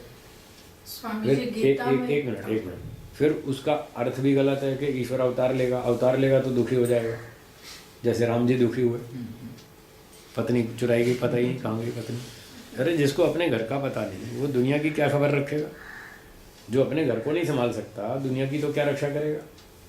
तो उसका अर्थ भी गलत है और उसका परिणाम भी गलत है। यदि ईश्वर अवतार लेकर आ जाए तो इसका अर्थ है उसको बाकी जगह से हटना पड़ेगा, एक में सिमटना पड़ेगा, बाकी जगह से हटना पड़ेगा। यदि बाकी जगह से हट गया, अमेरिका से निकल आया भारत में, तो अमेरिका वाले लोगों के कर्मों का फल कौन देगा? उनके कर्मों को कौन जानेगा? तो परिणाम भी बिगड़ जाएगा, व्यवहार में वो परिणाम भी नहीं मिल पाएगा। तो वहाँ तीनों ही गलत हो जाए। इसलिए इस बात में आस्था रखना गलत है, ये अविश्वास है। आगे अविश्वास की परिभाषा भी लिखी है, वो उसको उलट देंगे, वो अविश्वास है। जो विश्वास से उल्टा है, हाँ। जिसका तत्व अर्थ न हो, वह अविश्वास कहता है। हाँ, तो जिसका तत्व अर्थ नहीं है, ईश्वर अवतार लेता है, इस बात में आस्था रखना अविश्वास है, क्योंकि ये विश्वास से उल्टा है। इसका मूल भी गलत, अर्थ भी गलत और फल भी गलत। अगर ईश्वर अवतार ले तो सृष्टि का संचालन बिगड़ जाएगा, कर्मफल व्यवस्था फेल हो जाएगी। ईश्वर अज्ञानी, एकदेशी, दुखी और मूर्ख और भ्रांति वाला और रोगी, पता नहीं क्या क्या दोष उसमें आ जाएंगे। अल्पज्ञ, अल्पशक्तिमान, ऐसे ऐसे दोष उसमें आ जाएंगे। तो इसलिए ये विश्वास से विपरीत होने से ये अविश्वास। ठीक हुआ? तो ये विश्वास की परिभाषा में जो फल आया, वहाँ परिणाम लेना है। हाँ, परिणाम, उसका नेक्स्ट स्टेप, उसका अगला परिणाम, अगला कदम क्या होगा? ईश्वर सर्वव्यापक है, तो उसका अगला कदम क्या होगा? सृष्टि संचालन नियमित रूप से होगा, व्यवस्थित रूप से होगा, ठीक ठीक होगा, ये उसका अगला कदम है व्यापकता का, और ये बिल्कुल ठीक चल ही रहा है, तो ये फल हुआ, तो फल भी सत्य है। इस तरह से ये विश्वास कहलाए। माता जी बोलिए। नहीं, वो गीता का जो- यदा यदा ही धर्मस्य ग्लानिर्भवति भारत। और हम गीता को तो मानते हैं, लेकिन अभी हम ये मानते हैं गीता बहुत अच्छी पुस्तक। हाँ, गीता में श्री कृष्ण जी का उपदेश है, और श्री कृष्ण जी वेदों के विद्वान थे, हाँ, थे या नहीं थे? थे। जब वेदों के विद्वान थे तो वेद विरुद्ध बात क्यों कहेंगे? वेदानुकूल बात ही कहेंगे। हाँ, अब गीता में लिखा है यदा यदा ही धर्मस्य ग्लानिर्भवति भारत। जब जब धर्म घट जाता है, पाप बढ़ जाता है, तो भगवान अवतार लेता है। अब ये बात तो वेद की है नहीं, तो हम ये कहते हैं गीता में बहुत सी बातें ठीक हैं, बहुत सी बातें गलत हैं, वो मिलावटी बातें, वो लोगों ने बाद में मिलावट कर दी, वो श्री कृष्ण जी ने कभी नहीं कही, नहीं कहे। क्योंकि श्री कृष्ण जी तो वेद के विद्वान थे। वो कैसे कहेंगे मैं परमात्मा का अवतार हूँ? वो कैसे कह देंगे? उन्होंने कभी नहीं कहा। ये तो बाद में चालाक लोगों ने गलत बातें उसमें मिक्स कर दी। उसका उत्तर ये है। ये श्लोक प्रसिद्ध भी बहुत है, बहुत प्रसिद्ध हर जगह पे। है, भारत से अमेरिका तक पूरे घर घर में लगा रखे हैं, जगह जगह लगा रखे हैं। कितने वो पोस्टर घरों में वो चित्र दिखाते हैं, वो युद्ध वाला श्री कृष्ण जी का युद्ध का मैदान, और ये श्लोक लिखा है। एक व्यक्ति ने कहा साहब ये इतनी दूर तक फैला हुआ है, ये झूठ तो नहीं हो सकता, इतनी दूर तक फैल गया ये झूठ तो नहीं हो सकता, घर घर में फ़ोटो लगे। मैंने कहा अच्छा लो इसका भी उत्तर सुन लो, थोड़ी देर के लिए इसकी परीक्षा कर लेते हैं। आप कहते हैं ये सच है, चलो मान लेते हैं, थोड़ी देर के लिए मान लेते हैं ये सच है कि जब पाप बढ़ेगा तो भगवान अवतार लेगा। तो एक बात तो ये है कि महाभारत के समय पाप अधिक था या आजकल अधिक है? आजकल अधिक है। तो आजकल फिर 2 4 5 इकट्ठे आने चाहिए अवतार, अभी क्यों नहीं आ रहा? फिर उस समय तो एक आया था, आज तो 5 गुना 10 गुना पाप है उससे, तो आज तो 10 अवतार इकट्ठे होने चाहिए, अब क्यों नहीं आ रहा? इसलिए ये बात झूठ है, गलत है। दूसरी बात, थोड़ी देर के लिए मान लेते हैं कि पाप बढ़ने पर ईश्वर अवतार लेता है, तो जब ईश्वर अवतार लेगा तो लोग उसका दर्शन करेंगे या नहीं? करेंगे। ईश्वर आंखों देखी चीज नहीं। और जब ईश्वर का दर्शन करेंगे तो ईश्वर दर्शन से मुक्ति होती है कि नहीं? होती है। होती है ना? तो आप मुक्ति में जाना चाहते हैं या नहीं? हाँ, जाना चाहते हैं। यदि आप मुक्ति में जाना चाहते हैं तो उसके लिए ईश्वर दर्शन आवश्यक है। और ईश्वर दर्शन कब होगा? जब ईश्वर अवतार लेगा। और ईश्वर अवतार कब लेगा? जब पाप बढ़ेगा। तो इसका मतलब है खूब पाप करो, वही चल रहा है। ताकि भगवान जल्दी अवतार ले और हमारा मोक्ष हो जाए। अब सोचिए क्या पाप करने से मोक्ष होगा? नहीं, इसलिए झूठ है। इसलिए हम कहते हैं झूठ है कि पाप करने से ईश्वर अवतार लेगा और हम उसका दर्शन करेंगे और हमारी मुक्ति हो जाएगी। ये तो झूठ बात है, वेद के विरुद्ध बात है, बुद्धि से, प्रमाण से, तर्क से, हर चीज़ से विरुद्ध बात है। इसलिए हम कहते हैं गलत बात है, ये बाद में मिलावटी बात की गई। फिर कई बार लोगों को ये लगता है कि इतने सारे लोग इस बात को मानते हैं, क्या सारे पागल हैं? क्या सारे मूर्ख हैं? क्या सारे गलत हैं? तो इसका उत्तर हम ये देते हैं कि हाँ, बहुत सारे लोग अगर किसी बात को मानते हो तो इस बात की गारंटी नहीं है कि वो ठीक होगी। बहुमत अगर किसी बात को मानता है तो वो गलत भी हो सकती है। तो बोले क्या प्रमाण है कि बहुमत मानता है तो गलत हो सकती है? मैंने कहा सुनो, भारत के संविधान में कहीं लिखा है झूठ बोलने की छूट है? नहीं लिखा ना। अब बताइए, भारत की जनसंख्या में बहुमत लोग झूठ बोलते हैं कि सच बोलते हैं? और बताओ बहुमत गलत है कि नहीं? कानून में तो कहीं नहीं लिखा झूठ बोल सकते हैं, और भारत की जनता का बहुमत झूठ बोलता है, तो बहुमत गलत हुआ कि नहीं हुआ? इसलिए बहुमत से निर्णय करना गलत है। बहुमत से निर्णय ठीक नहीं होता। निर्णय ठीक होता है प्रमाण से, प्रमाण से और तर्क से। जिस पक्ष में प्रमाण और तर्क सम्मति देता है वो पक्ष ठीक है, भले ही उसको मानने वालों की संख्या कम हो, बहुमत नहीं हो, अल्पमत हो, तो भी वो ठीक है, क्योंकि उस सत्यासत्य का निर्णय प्रमाण और तर्क से होता है। और जब कभी कभी ऐसा होता है कि उस बात पर चर्चा विचार करने वाले लोग लगभग समान योग्यता के हों और फिर उनमें टकराव हो जाए, प्रमाण भी है, तर्क भी है, पर फिर भी कन्फ्यूज़न हो रहा है, उस प्रमाण को लोग समझ नहीं पा रहे। कुछ लोगों का विचार ऐसा है, कुछ लोगों का विचार ऐसा है, और योग्यता लगभग समान है, आसपास की है, तब बहुमत का निर्णय किया जाता है। तब वो बस निपटाने के लिए उसको स्वीकार कर लिया जाता है, भाई इस केस को निपटाओ जैसे तैसे। अब दोनों पक्षों में लोग हैं तो क्या करें, हर एक की बुद्धि अलग अलग है, पूरी 100% एक जैसी तो है नहीं। तो वहाँ उस केस को निपटाने के लिए बहुमत को स्वीकार किया गया। वास्तव में बहुमत से निर्णय नहीं होता, निर्णय तो प्रमाण से ही होता है। जैसे सुप्रीम कोर्ट में खंडपीठ बनाई जाती है, कहीं 3 सदस्यों की, कहीं 5 की, कहीं 7 की। वो ऑड नंबर्स में क्यों बनाते हैं, इवन नंबर्स में क्यों नहीं बनाते? वहाँ बहुमत की ज़रूरत पड़ती है। सभी विद्वान अगर 8 की बना दें और 4 एक तरफ 4 एक तरफ तो फैसला नहीं हो पाएगा। इसलिए 9 रखते हैं कि 5 एक तरफ 4 एक तरफ, तो फैसला तो कर डालेंगे कहीं ना कहीं। इसलिए वहाँ ऑड नंबर में रखते हैं संख्या खंडपीठ में, 1 3 5 7 9 11। जिस पक्ष में अधिक होंगे उसको मान लिया जाएगा। तो बहुमत का एक आपातकालीन व्यवस्था है, जब निपटारा नहीं हो रहा तो बहुमत को मान लिया जाता है। वास्तव में वो अंतिम सत्य निर्णय नहीं हो सकता, गलत भी हो सकता है। सत्य निर्णय तो प्रमाण और तर्क से ही होगा। ठीक हो गया? तो ये गीता की बात होगी। हम आगे चलेंगे। तो ये श्रद्धा की बात चल रही थी। श्रद्धा जो है वो चित्त में प्रसन्नता को उत्पन्न करती है। चित्त की प्रसन्नता का नाम ही श्रद्धा है, क्योंकि जब हम सत्य को स्वीकार करते हैं तो मन प्रसन्न होता है। ये मन प्रसन्न होता है तब आगे अच्छी उन्नति होती है। यानी होता क्या है? ये मोटी भाषा है। सत्य हाँ, जो मन प्रसन्न होता है उसका अर्थ है उसमें सत्वगुण बढ़ता है और काम करने में रुचि होती है कि हाँ बहुत अच्छा है, ये बढ़िया चीज़ है, हाँ ठीक है, समझ में आ रहा है, चलो करेंगे। ये स्थिति है, इसका नाम है श्रद्धा। अब कहते हैं साही साहि जननी इव जननी इव कल्याणी कल्याणी योगिनम योगिनम पाति। पाति। सा श्रद्धा, सा ही वह श्रद्धा निश्चय से, जननी इव माता के समान। जैसे माता बालक को जन्म देती है और छोटे बालक की कितनी रक्षा करती है, उसका 24 घंटे दिमाग बच्चे की तरफ होता है। चाहे वो खा रही है, चाहे बात कर रही है, चाहे सैर कर रही है, चाहे कुछ भी कर रही है, आधा दिमाग बच्चे की तरफ होता है। वो कहीं गड़बड़ ना हो जाए, उसको चोट नहीं लग जाए, वो ऐसे बिना कपड़े के ठंड ना लग जाए, उसका आधा दिमाग वहीं रहता है और आधा दिमाग अपने काम में रहता है। सारा दिन उस पर ध्यान रहता है। वो माता बालक की कितनी रक्षा करती है, ऐसे ही माता के समान ये श्रद्धा योगी की रक्षा करती है। पाति रक्षति, पा रक्षण धातु है, इसका अर्थ है रक्षा करना।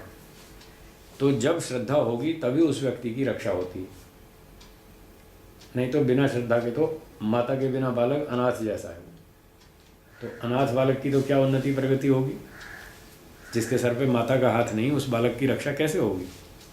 इसीलिए योगी को श्रद्धा अपने साथ हमेशा रखनी चाहिए। वो माता के समान उसकी रक्षा करती है, उसको आगे बढ़ाती है, आगे आगे आगे पहुंचाती है।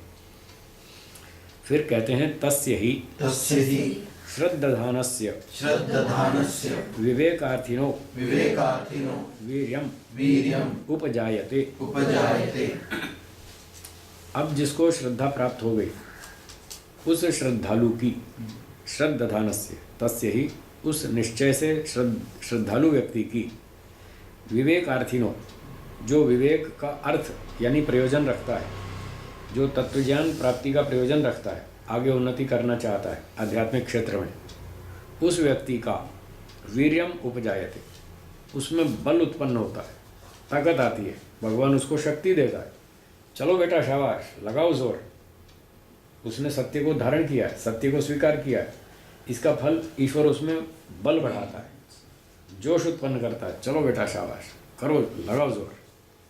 उससे बहुत शक्ति आती है। फिर पढ़ते हैं समुपजात वीर्यस्य समुपजात वीर्यस्य स्मृति स्मृति उपतिष्ठते। उपतिष्ठते। अब जिसको बल प्राप्त हो गया ईश्वर का, ईश्वर ने उसके अंदर ताकत फूंक दी, बल भर दिया, तो उसकी स्मृति जो है वो बढ़िया हो जाती है। अब वो हर समय सावधान रहता है, मुझे ठीक समय पर ध्यान करना है, ठीक समय पर यम नियम का पालन करना है, ठीक वचन दिया है उसका सत्य का पालन करना है, किसी को झूठ नहीं बोलना, किसी को धोखा नहीं देना, किसी के साथ बेईमानी नहीं करनी, पूरे न्याय से व्यवहार करना है, किसी का मजाक नहीं उड़ाना, किसी की खिल्ली नहीं उड़ानी, किसी को गलत सलाह नहीं देनी, सब काम ईश्वर को साक्षी मान के करना है पूरी ईमानदारी के साथ। तो ऐसा करने से उसकी स्मृति बलवान हो जाती है, उसको हर चीज़ याद रहती है कि मैंने किसको क्या वचन दे रखा है, वो सही समय पर पूरा करना। और सारे साधन उसको याद रहते हैं। ध्यान के समय क्या मंत्र बोलने हैं वो मंत्रों को याद कर लेगा, फिर इनके अर्थ क्या हैं वो अर्थ भी याद कर लेगा, उसकी स्मृति बलवान हो जाती है। तो सारी चीज़ें उसको याद रहती हैं। 3 बात हो गई। चौथी बात, स्मृति उपस्थाने स्मृति उपस्थाने च च चित्तम चित्तम अनाकुलम अनाकुलम समाधीयते। समाधीयते। जब स्मृति उसकी बलवान हो जाती है, उसको सब चीज़ें ठीक ठाक याद रहती है, सही समय पर वो सारे काम करता है, बुद्धि से, व्यवस्था से, नियम से, अनुशासन से, तो उसका चित्त अनाकुलम समाधीयते, बिना बाधा के, बिना किसी कठिनाई के, बिना किसी समस्या के खूब अच्छी तरह से एकाग्र हो जाता। स्मृति उसकी बढ़िया है, बलवान है, हर समय सावधान रहता है, पूरी मेहनत से काम करता है, ईमानदारी से, तो उसका मन शुद्ध होकर एकाग्र हो जाता है। ये उसका लाभ है। तो ये हो गई संप्रज्ञात समाधि। चौथा शब्द था ना समाधि, 5 उपाय में से ये समाधि यहाँ पर संप्रज्ञात समाधि है। ये सब हम लोगों के उपाय हैं। हाँ, हम लोगों के लिए उपाय हैं। श्रद्धा को अपनाओ, फिर उत्साह से काम करो, स्मृति को अच्छा रखो, बलवान रखो, सही समय पर सारे ईमानदारी से काम करो, और ऐसा करते करते हमारी यम नियम आदि का पालन होता जाएगा, प्रगति होती जाएगी और हम संप्रज्ञात समाधि तक पहुँचेंगे। यहाँ तक आ गए। अब 5वीं बात कहते हैं, समाहित चित्तस्य समाहित चित्तस्य प्रज्ञा विवेकः प्रज्ञा विवेकः उपावर्तते। उपावर्तते। अब जो समाहित चित्त वाला व्यक्ति है, जिसका चित्त समाहित हो गया, एकाग्र हो गया, समाधि लग गई, संप्रज्ञात, उस व्यक्ति को प्रज्ञा विवेकः उपावर्तते, उसको प्रज्ञा विवेक उत्पन्न होता है, जिसको सूत्र में प्रज्ञा शब्द से कहा है। ये है ऋतंभरा प्रज्ञा, आगे इस पहले ही चैप्टर में आएगी। ऋतंभरा तत्र प्रज्ञा, जब संप्रज्ञात समाधि लगाता है व्यक्ति, तो उसको ऊंचे अभ्यास करने से ऋतंभरा प्रज्ञा प्राप्त होती है। ऋतंभरा प्रज्ञा का अर्थ है सत्य को धारण करने वाली बुद्धि। वो सत्य को ही धारण करेगा, झूठ को स्वीकार नहीं करेगा। उसको आप लोभ दो, कोई भी प्रलोभन दो, वो झूठ को स्वीकार नहीं करेगा। वो कहेगा मुझे जो चीज़ मिली है, पैसा उसके सामने कुछ भी नहीं, ये तो पत्थर के टुकड़े हैं, पैसे नहीं चाहिए, कागज़ के टुकड़े नहीं चाहिए, मुझे हीरे मोती मिले, हीरे मोती छोड़ के तुम्हारे कागज़ के टुकड़े क्यों पकड़ूंगा मैं, ले जाओ, नहीं चाहिए। कहीं नहीं फंसेगा वो, किसी प्रलोभन में नहीं आएगा, वो सत्य को ही पकड़ेगा।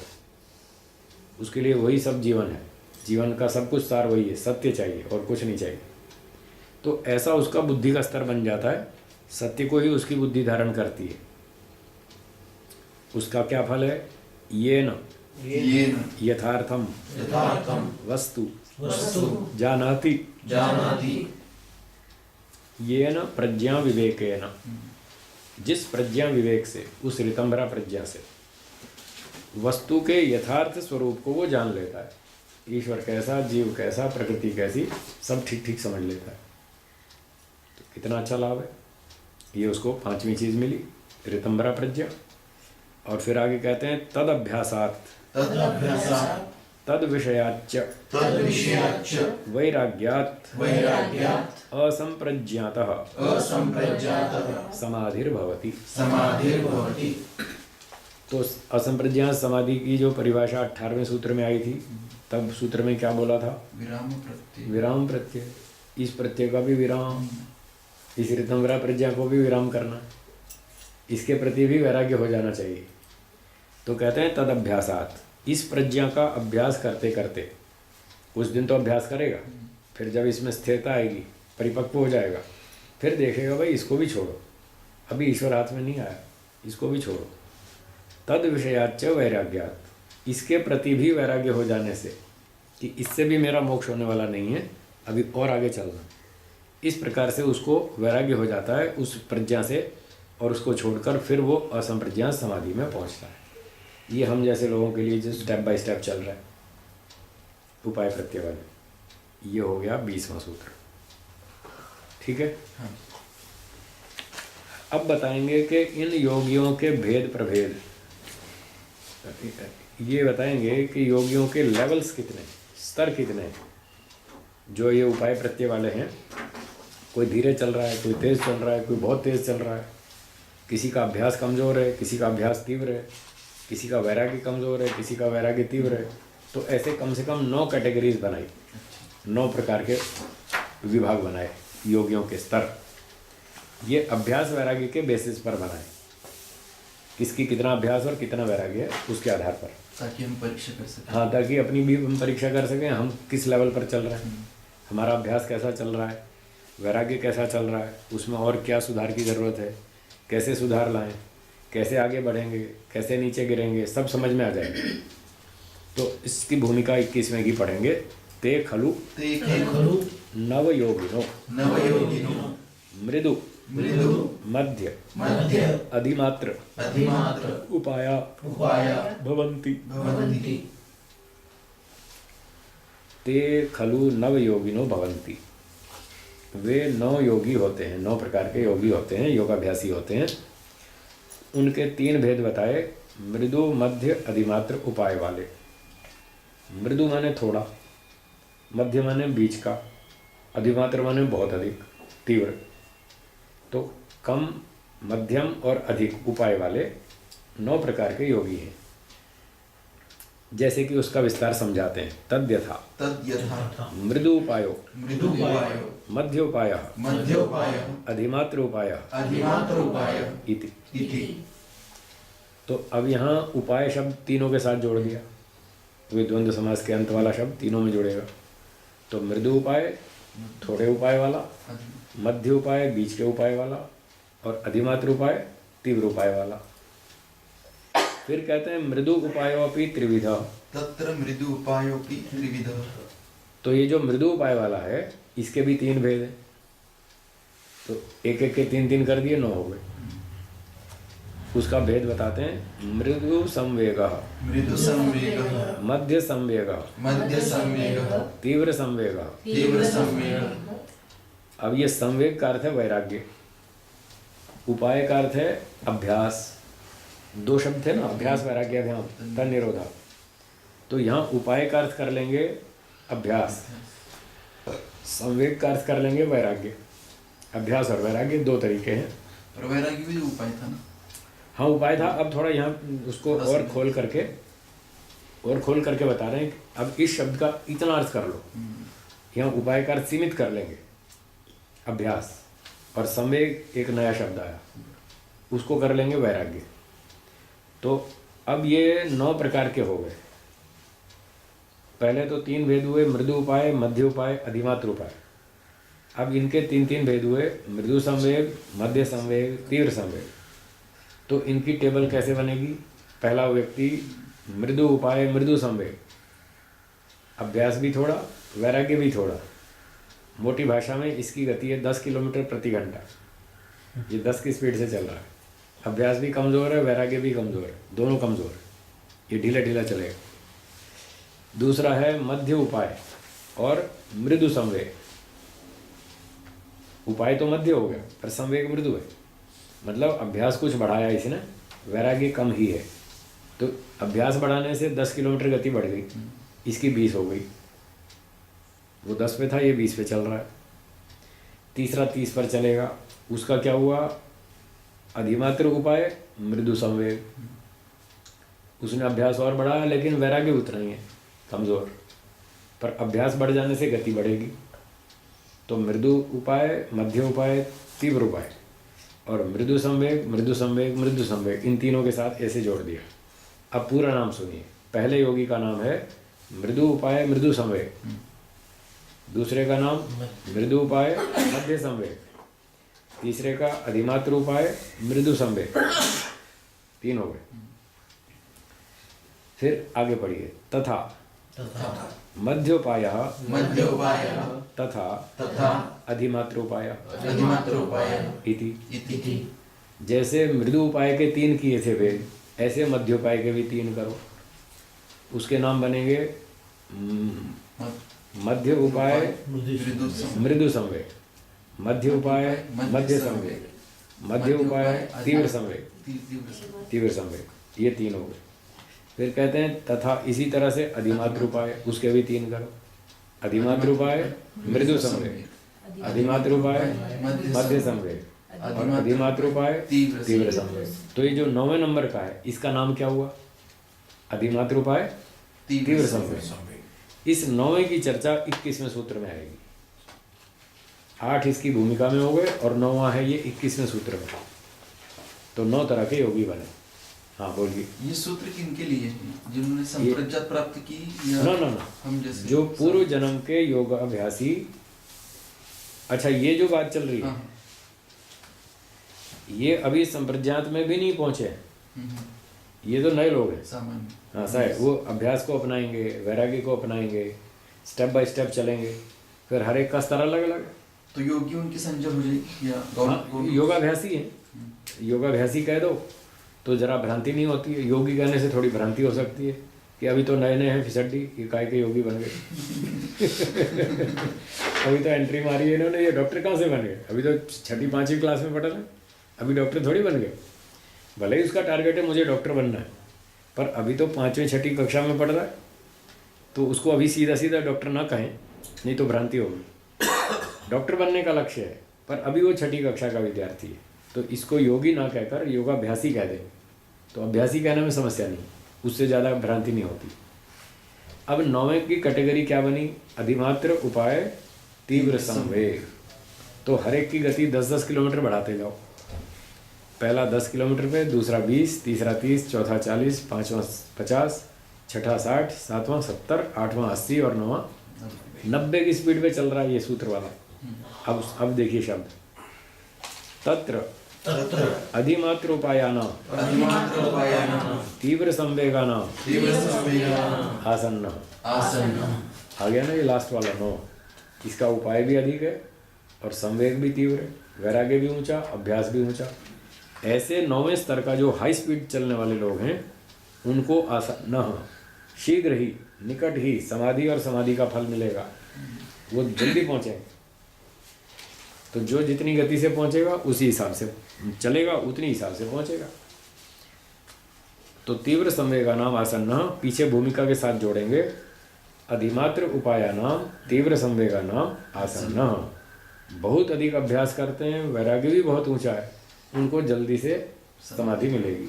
वो समाधि मिलेगी, भाष्य में लिखा है समाधि लाभ समाधि फलम च भवति इति। उनको जल्दी समाधि मिलेगी और जल्दी ही समाधि का फल मिलेगा। फल है आनंद, समाधि भी जल्दी और उसका आनंद भी जल्दी। इस तरह से उनकी ये प्रगति रहेगी। क्लियर? हाँ जी। अब एक व्यक्ति ने प्रश्न उठाया, क्या ये 90 की स्पीड हाईएस्ट है क्या? इससे और भी बढ़ सकती है? बोले हाँ, इससे और भी बढ़ सकती है। 90 के बाद 100 वाला भी आ सकता है, 100 के बाद 110 भी आ सकता है। लेकिन उनकी कैटेगरी तो अब हाई स्पीड ही है, तीव्र ही है, वो स्लो वाले नहीं है। जैसे 75 के बाद डिस्टिंक्शन कहते हैं, अब 75 हो तो भी डिस्टिंक्शन, 80 हो तो भी डिस्टिंक्शन, 90% हो तो भी डिस्टिंक्शन। तो डिस्टिंक्शन वाले तो रहेंगे ही रहेंगे, उससे नीचे नहीं आएंगे, उन्हीं में आपस में कैटेगरी बन जाएगी। तो ऐसे ही डिस्टिंक्शन कैटेगरी वाले हैं ये, अधिमात्र उपाय तीव्र संवेग।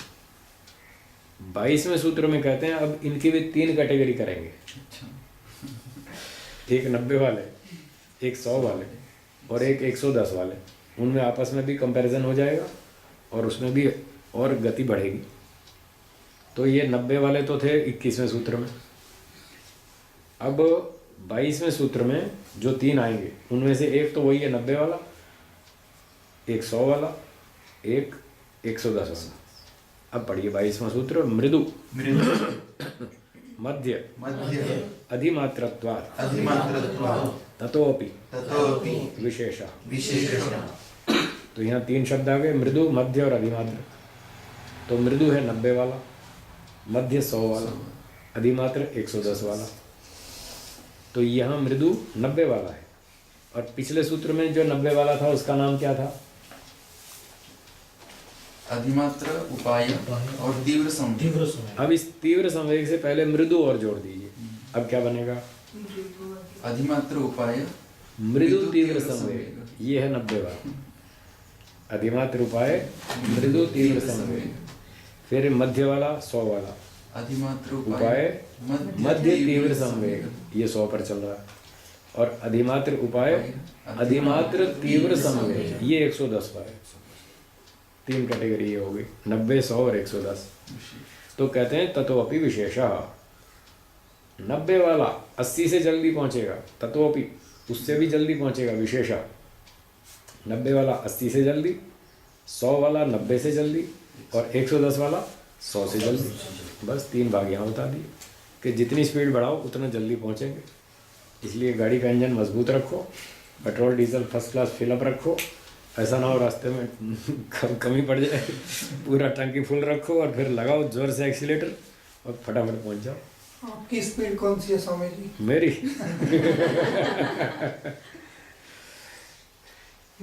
भाई सही बता दूं, बता दीजिए। ये स्पीड धीरे धीरे बढ़ रही है, ठीक है। पहले 30-40 की थी, अब 50-60 पे आ गई, फिर 70 पे आ गई, अभी 60-70 की चल रही है, लगभग यहाँ तक पहुँचे। ठीक हो, हमें भी प्रैक्टिकल भी करवाइए ना। बिल्कुल कराएंगे। ये तो थ्योरिकल हो गया ना। वैसे पार्ट तो यहाँ थियोरिटिकल ही था, चलो थोड़ा सा प्रैक्टिकल भी करा देंगे। आखिर में थोड़ा पार्ट पढ़ लें, फिर प्रैक्टिकल भी करा देंगे। तो ये बात हो गई कि आपस में यदि और गति बढ़ाएंगे तो और जल्दी जल्दी पहुँचेंगे। भाष्य पढ़ेंगे। मृदु तीव्र मध्य तीव्र अधिमात्र तीव्र इति ततोपि विशेषः। ये हमने बना के देख लिया। मृदु तीव्र, मध्य तीव्र, अधिमात्र तीव्र। मृदु तीव्र 90 वाला, मध्य तीव्र 100 वाला और अधिमात्र तीव्र 110 वाला। ततोपि विशेषः, पिछले वाले से ये आगे वाला जल्दी पहुंचेगा। ठीक हो गया। चलिए, तद विशेषार्थ मृदु तीव्र संवेगस्य आसन्नः।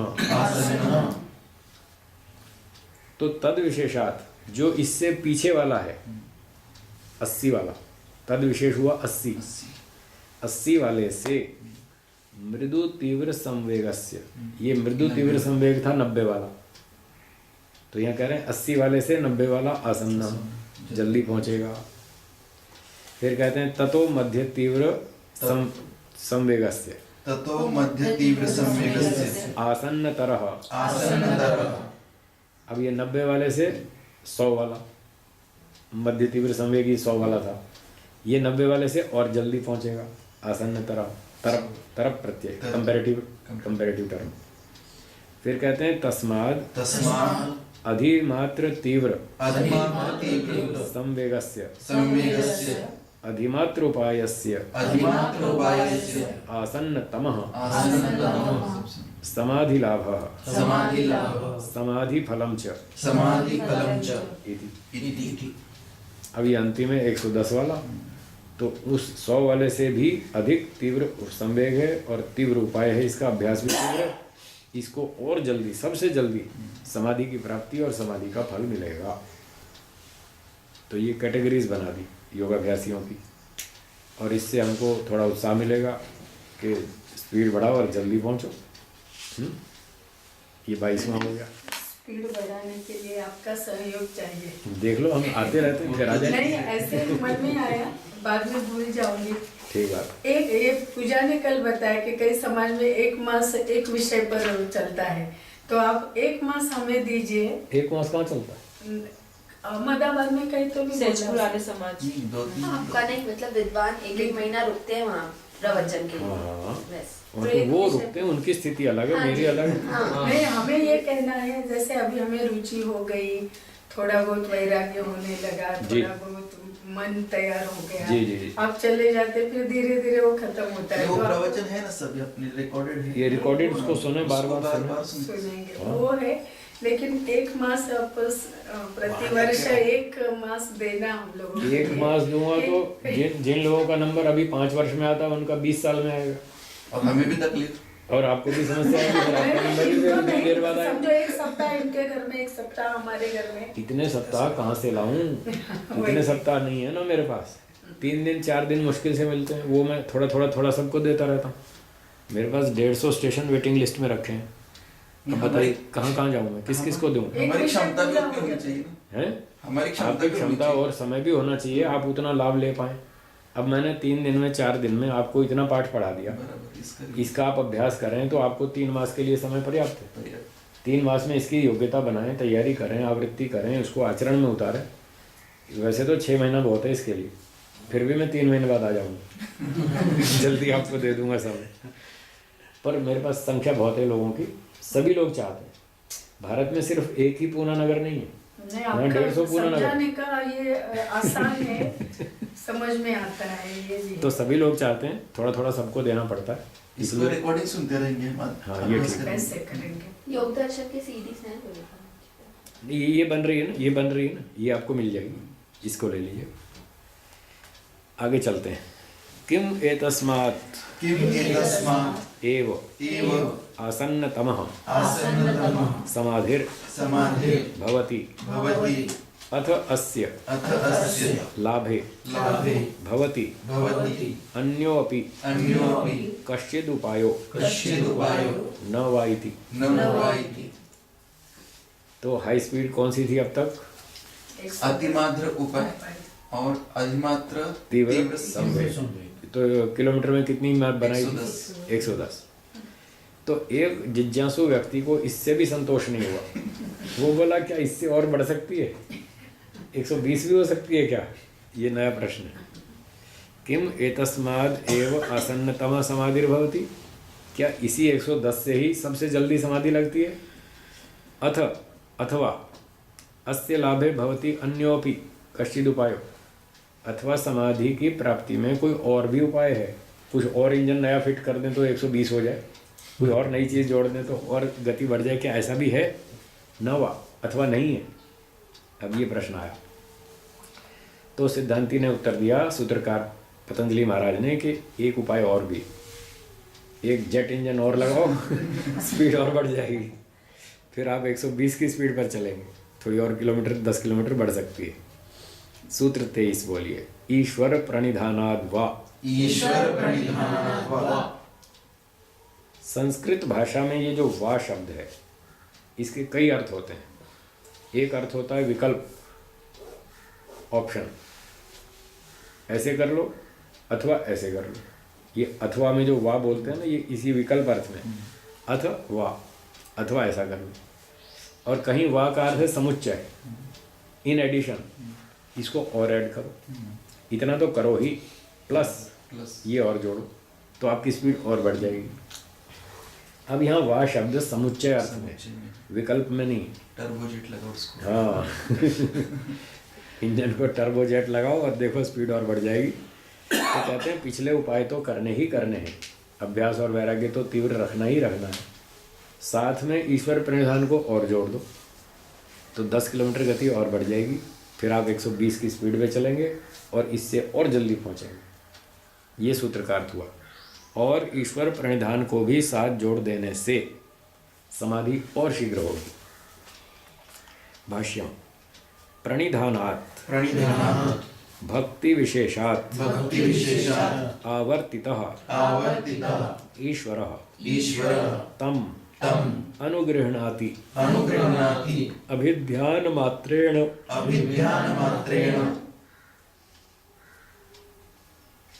इस पंक्ति में कहा प्रणिधानात्, प्रणिधान समर्पण, जो समर्पण की बात बताई थी, ईश्वर समर्पण करो। ईश्वर समर्पण करने से, अर्थात उसको खोलते हैं, प्रणिधान क्या है? भक्ति विशेषात्, भक्ति विशेष करने से। भक्ति को समझना है, इस भक्ति में बहुत घोटाला है। लोग मंदिर जाते हैं, आरती घुमाते हैं और कुछ 2 रुपया 5 रुपया डालते हैं, घंटी बजाते हैं और कुछ मिठाई खिलाते हैं प्रसाद में, और हो गई भक्ति। इसका नाम भक्ति नहीं है, ये भक्ति का बिगड़ा हुआ रूप है। संस्कृत भाषा में एक भज धातु है, भज, भज सेवायाम, इसका अर्थ है सेवा करना। इस भज धातु से भक्ति शब्द बनता है। तो भक्ति का अर्थ है सेवा करना। आपने सुना है देशभक्ति, तो भारत का नक्शा लेके उसकी आरती उतारो, ये देशभक्ति है क्या? तो भक्ति का अर्थ आरती उतारना थोड़ी है। देशभक्ति का अर्थ है देश की सेवा करो, देश की सेवा करो, देश की रक्षा करो, जो देश को चाहिए वो दो, ये है देशभक्ति। देश के मनुष्यों की हित की कामना करो और हित के लिए हितकारी कार्य करो, ये है देशभक्ति। ऐसे ही गुरु भक्ति, गुरु जी की सेवा करो, पितृभक्ति, पिताजी की सेवा करो, मातृभक्ति, माता जी की सेवा करो। तो भक्ति का अर्थ है सेवा करना, न कि आरती उतारना। माता जी की आरती तो उतारो और खाना मत खिलाओ, उनको दवा मत दिलाओ, तो माता जी मैं तो आपकी भक्ति कर रहा हूँ, ये कोई भक्ति हुई? ये कोई भक्ति नहीं है। भक्ति का अर्थ है सेवा। अब यहाँ करनी है ईश्वर भक्ति, भक्ति विशेषात, ईश्वर की भक्ति विशेष करनी है। तो मतलब हुआ ईश्वर की सेवा करो। अब ईश्वर की सेवा कैसे करेंगे? उसके हाथ पांव दबाएंगे? हाथ पांव तो है नहीं, दबाएंगे क्या? माता पिता की सेवा तो ऐसे करते हैं, हाथ पांव दबाते, तो उनकी सेवा हो जाती है। उनको भूख लगती है, खाना खिला देते हैं, रोगी हो जाते हैं, डॉक्टर साहब के पास ले जाते हैं, दवाई दिलाते हैं, ले जाते हैं, ले आते हैं, कार में बिठा के आराम से सुविधा से। ये तो है माता पिता की सेवा, उनकी भक्ति। पर ईश्वर का तो शरीर ही नहीं, तो उसका हाथ पांव कैसे दबाएंगे? उसको भूख लगती नहीं, खाना कैसे खिलाएंगे? वो रोगी होता नहीं, दवा क्यों दिलाएंगे ईश्वर को? तो ईश्वर की भक्ति कैसे करें, उसकी सेवा कैसे करें? तो सेवा का अर्थ है आज्ञा पालन। ईश्वर स्तुति प्रार्थना उपासना के मंत्रों में आपने पढ़ा होगा, अर्थात उसी की भक्ति विशेष, अर्थात उसी की आज्ञा पालन में तत्पर रहें। महर्षि दयानंद जी ने कितना अच्छा खोल दिया भक्ति का अर्थ, उसकी आज्ञा पालन में तत्पर रहें। तो ईश्वर भक्ति का अर्थ है ईश्वराज्ञा पालन। ईश्वराज्ञा कहाँ पर है? वेद में। तो वेद पढ़ो और जैसा ईश्वर ने कहा है वैसा काम करो, ये ईश्वर भक्ति। ईश्वर की आज्ञा का पालन, ये उसकी सेवा है। तो जो व्यक्ति योगाभ्यासी ईश्वर प्रणिधान करता है, वो ईश्वर की भक्ति कर रहा है, वो ईश्वर की भक्ति विशेष कर रहा है, ईश्वराज्ञा का पूरी श्रद्धा से पालन करता है, जैसा वेद में लिखा है वैसा ही आचरण करता है, वो है भक्ति। तो ऐसे जब हम ईश्वर की भक्ति करेंगे, ईश्वर की आज्ञा का पालन करेंगे। ईश्वर की आज्ञा क्या है? सच बोलो, झूठ मत बोलो, चोरी मत करो, दूसरे की सहायता करो, गरीब की मदद करो, रोगियों की सहायता करो, प्राणियों की रक्षा करो। ये वेद में ईश्वर का संदेश है। तो इसका पालन करना, सबसे न्यायपूर्ण व्यवहार करो, किसी पर अन्याय मत करो, इस तरह का व्यवहार ईश्वर भक्ति है। तो जो पूरी श्रद्धा से ऐसे भक्ति करेगा, पूरा यम नियम का पालन करेगा, सुबह शाम बैठ के ध्यान करो। ईश्वर कहता है ओम प्रतिष्ठ, यजुर्वेद में लिखा है ओम प्रतिष्ठ। ओम में बैठ के स्थित हो जाओ, ध्यान लगाओ, ओम में स्थित हो जाओ, परमात्मा का ध्यान करो ओम शब्द से। तो ये ईश्वर की भक्ति है, उसका ध्यान करो, ईश्वर का आदेश है, उसकी आज्ञा है। इस तरह से ध्यान भी करना और लोगों के साथ अच्छा व्यवहार करना यम नियम पूर्वक, ये है ईश्वर भक्ति। ऐसी भक्ति करने से क्या होगा? अगर गुरु जी की हमने भक्ति करी, उनकी सेवा की, उनकी आज्ञा का पालन किया, तो गुरु जी नाराज होंगे या खुश होंगे? प्रसन्न, खुश हो जाएंगे। माता पिता की सेवा करो, माता पिता खुश हो जाएंगे। गुरु जी की सेवा करो, गुरु जी खुश हो जाएंगे। देश की सेवा करो, देश के लोग खुश हो जाएंगे। और ईश्वर की सेवा करो, ईश्वर भी खुश हो जाएगा। तो आवर्तिता, अगला शब्द है आवर्तिता, प्रसन्न हुआ हुआ ईश्वर। उसकी भक्ति करेंगे तो ईश्वर भी प्रसन्न हो जाएगा।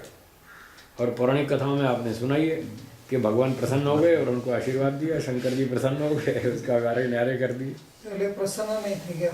हैं? पहले भी तो प्रसन्न रहते ही। राइट राइट राइट, बहुत अच्छा प्रश्न। क्या पहले प्रसन्न नहीं थे जो अब भक्ति करने से प्रसन्न हुए? बराबर। बहुत अच्छा प्रश्न है। इसका उत्तर है मनुष्य लोग जो प्रसन्न होते हैं उसका स्वरूप थोड़ा अलग है, और ईश्वर जो प्रसन्न होते हैं उसका स्वरूप थोड़ा अलग है। क्या अंतर है? जब हम किसी मनुष्य की सेवा करते हैं, उसके आनंद में वृद्धि होती है, उसकी खुशी बढ़ जाती है, उसको प्रसन्नता होती है, उत्साह मिलता है, आनंद आता है, वाह भाई वाह, आपने बहुत अच्छी सेवा की, खुश रहो, आशीर्वाद, भगवान आपको शक्ति दे, विद्या दे, बल दे, बुद्धि दे, आनंद दे, सामर्थ्य दे, ऐसे वो आशीर्वाद देते। अच्छी अच्छी बात कहते हैं। तो जब मनुष्य की भक्ति सेवा करते हैं, उसकी आज्ञा पालन करते हैं, तो उसमें सुख में वृद्धि होती है, सुख बढ़ता है। पर जब ईश्वर की सेवा करते हैं, ईश्वर आज्ञा पालन करते हैं, तो ईश्वर का सुख बढ़ता नहीं है, उतना ही रहता है। वो पहले से ही आनंदित था, हमारी सेवा करने से उसका आनंद बढ़ेगा नहीं। फिर क्यों कहा कि ईश्वर प्रसन्न हो गया? उसका अर्थ है कि वो हमको अच्छा व्यक्ति मानेगा। उसकी प्रसन्नता का अर्थ है हमसे हमारे अनुकूल हो जाना। अगर गुरुजी आपकी सेवा से प्रसन्न हो गए तो गुरुजी आपके अनुकूल होंगे या नहीं होंगे? बस ये है प्रसन्नता। अब इस प्रसन्नता के दो पार्ट हो गए, एक तो आनंद में वृद्धि होना, एक उसके अनुकूल व्यवहार करना। ये दोनों को मिला करके प्रसन्नता है। तो ईश्वर में दो में से एक पार्ट लागू होता है, दूसरा नहीं। आनंद में कोई वृद्धि नहीं होगी ईश्वर में, वो तो पहले से आनंदित है, सर्वगुण संपन्न है, रसेन तृप्त न कुतश्चनो न, उसमें कोई कमी नहीं है, पूरी तरह से आनंद से पहले से तृप्त है। तो ये पार्ट तो ईश्वर में नहीं बढ़ेगा, पर ये ज़रूर होगा, आपके अनुकूल हो जाएगा ईश्वर। जैसे एक विद्यार्थी ने गुरुजी की अच्छी सेवा की तो गुरुजी उसके अनुकूल हो गए। अब विद्यार्थी ने कहा गुरुजी मुझे थोड़ा पाठ पढ़ा दो, अब पढ़ाएंगे कि नहीं? क्यों नहीं पढ़ाएंगे? भाई आपने हमारी सेवा की है तो हम भी तुमसे खुश हैं, चलो तुम्हें क्या चाहिए हम भी देंगे। बच्चे ने माताजी की सेवा की, माताजी खुश। अब माताजी बच्चे के अनुकूल हो जाएंगे। बच्चा कहेगा मुझे मिठाई खिलाओ ना, तो मिठाई खिलाएंगे। अच्छा मुझे एक बढ़िया खिलौना ला के दो ना, तो उसको बढ़िया खिलौना भी दिलाएंगे। तो प्रसन्नता का दूसरा भाग है उसके अनुकूल हो जाना। तो ईश्वर हमारे अनुकूल हो जाएगा, ये आवर्तिता शब्द का अर्थ है। तो जब हम ईश्वर आज्ञा पालन करेंगे वो हमारे अनुकूल हो जाएगा, और हम कहेंगे हे ईश्वर हमारे सब कष्ट क्लेश दूर कर दीजिए, हमारी अविद्या दूर कर दीजिए, राग द्वेष काम क्रोध लोभ सब दोषों को दूर कर दीजिए, विश्वानि दुरितानि परासु। तो ईश्वर हमारे अनुकूल हो जाएगा और हमारे दोषों को दूर कर देगा। यद भद्रम तन्न आसु, और जो अच्छे अच्छे कल्याणकारी गुणकर्म स्वभाव हैं वो हमें प्राप्त करा दीजिए, वो ईश्वर प्राप्त करा देगा। तो हमारी बुद्धि को बढ़ा देगा, आनंद को बढ़ा देगा, ज्ञान को बढ़ा देगा, बल को बढ़ा देगा, सब कुछ दे देगा। क्या नहीं देगा? सब देगा। इस प्रकार से ईश्वर हमारे अनुकूल हुआ ईश्वर, ये ईश्वर तम अनुगृह्णाति अभिध्यान मात्रेण। अभिध्यान का अर्थ है संकल्प। ये संकल्प करेगा ईश्वर, योगी नहीं। ईश्वर संकल्प करेगा, अच्छा इस भगत ने पूरी भक्ति कर ली, पूरी बात मानी मेरी, जो बात मैंने कही सारी मानी इसने, सब पालन किया, चलो हम इससे खुश हैं। बोलो बेटा क्या चाहिए? कि बस हमको आनंद चाहिए, समाधि चाहिए और कुछ नहीं चाहिए, धन नहीं चाहिए, परिवार नहीं चाहिए, संपत्ति नहीं चाहिए, मोटर मकान गाड़ी कुछ नहीं चाहिए, हमको आनंद चाहिए, आपका आनंद चाहिए और मोक्ष चाहिए और कुछ नहीं चाहिए। तो जब योगाभ्यासी को ये चीज़ चाहिए तो ईश्वर उसके बारे में संकल्प करेगा, अच्छा चलो ठीक है अब तुमको ये देंगे। ईश्वर ये संकल्प करेगा अब हम तुमको आनंद देंगे, अब हम तुमको ज्ञान देंगे, अब हम तुमको बल देंगे। इस प्रकार से संकल्प मात्र से ईश्वर तम अनुगृह्णाति, वो उसको अनुग्रहित कर देता है, उस पर कृपा कर देता है और जो चीज़ चाहिए सारी दे देता है। देखो समाधि का फल मिल गया, समाधि भी लगवा दी, आनंद भी दे दिया, ज्ञान बल न्याय दया सब गुण दे दिए ईश्वर ने। तो इस ईश्वर प्रणिधान से गति और बढ़ जाएगी और ये सारा फल उसको मिल जाएगा। तद अभिध्यान मात्रादपि योगिनः आसन्नतमः समाधिलाभः समाधिफलं च भवति इति। तो तद अभिध्यान, तस्य अभिध्यान, ईश्वरस्य, ईश्वर के संकल्प मात्र से। उसको तो बस संकल्प ही करना, और शक्ति की तो कमी नहीं, बस संकल्प किया कि हाँ ये आदमी ठीक है, परफेक्ट है, इसको दो, और बस संकल्प करते ही दे देगा फटाफट। तो उसके संकल्प मात्र से ही योगी की आसन्नतम, सबसे शीघ्र, बहुत जल्दी समाधि लाभ, समाधि की प्राप्ति होती है, समाधि फलम च भवति, और समाधि का फल आनंद उसको मिल जाता है, ज्ञान बल आनंद सब कुछ, ये समाधि का फल है। तो इस सूत्र में बताया ईश्वर प्रणिधान को साथ में जोड़ देने से, पिछले उपाय अभ्यास वैराग्य प्लस ईश्वर प्रणिधान, ऐसा करने से और जल्दी व्यक्ति वहाँ तक पहुँचेगा। यहाँ तक विराम पाठ को अब थोड़ा सा प्रैक्टिकल ध्यान करेंगे। चलिए आसन लगाइए।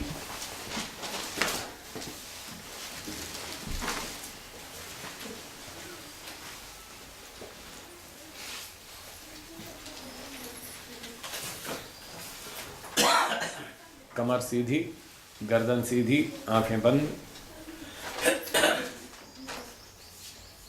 जिस ईश्वर की बात हम कर रहे थे उस ईश्वर का चिंतन करेंगे, उसका ध्यान करेंगे, विचार करेंगे, मन में संकल्प करेंगे कि अब हम केवल ईश्वर का ही विचार मन में लाएंगे और कोई विचार मन में नहीं लाएंगे।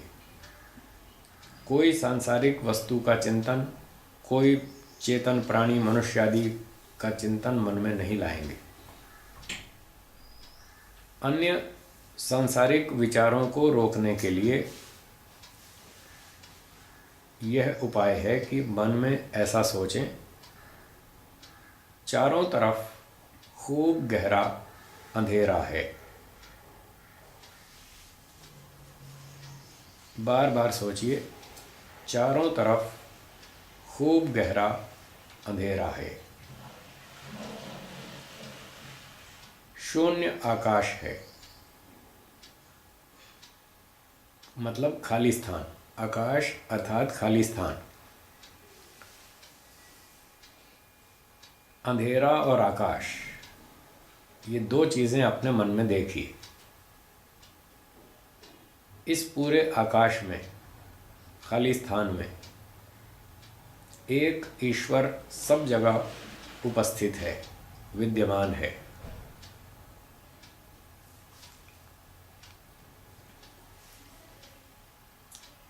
ईश्वर का जो सही स्वरूप है वेदों के अनुसार, उस स्वरूप को अब अपने मन में लाएंगे, मन में उसका चिंतन करेंगे। 6 वाक्य मेरे पीछे दोहराइए। ईश्वर एक है। ईश्वर एक है। ईश्वर सर्वव्यापक है। ईश्वर सर्वव्यापक है। ईश्वर निराकार है। ईश्वर निराकार है।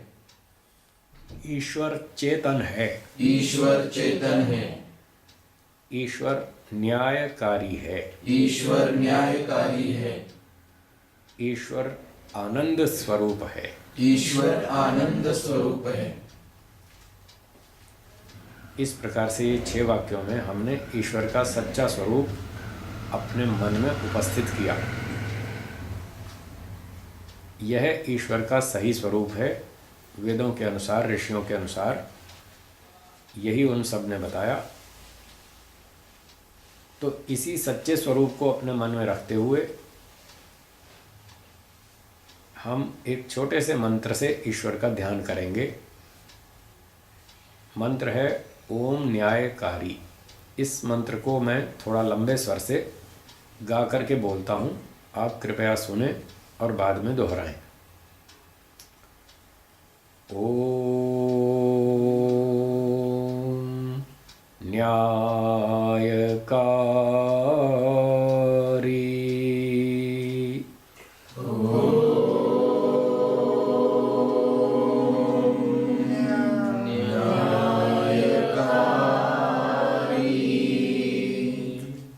अब इसका अर्थ बोलेंगे, हे ईश्वर, हे ईश्वर, आप न्यायकारी हैं। न्यायकारी हैं।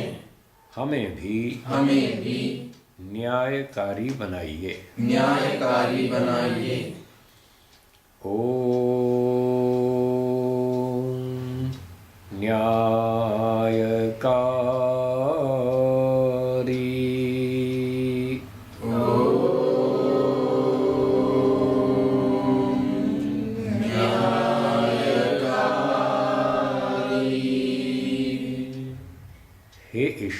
हे ईश्वर, आप न्यायकारी हैं। न्यायकारी हैं।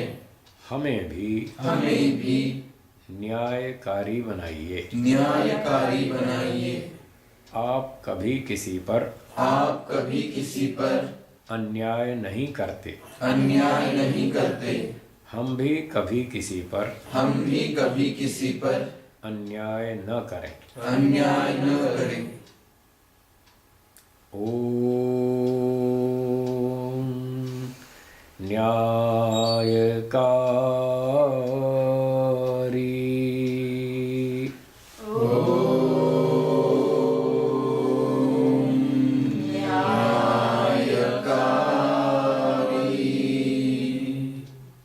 हे ईश्वर, हे ईश्वर, आप न्यायकारी हैं। न्यायकारी हैं। हमें भी न्यायकारी बनाइए। न्यायकारी बनाइए। हमने एक छोटे से मंत्र से ईश्वर का ध्यान किया। ऐसे ही अनेक छोटे छोटे मंत्रों से हम बदल बदल कर ईश्वर का ध्यान कर सकते हैं।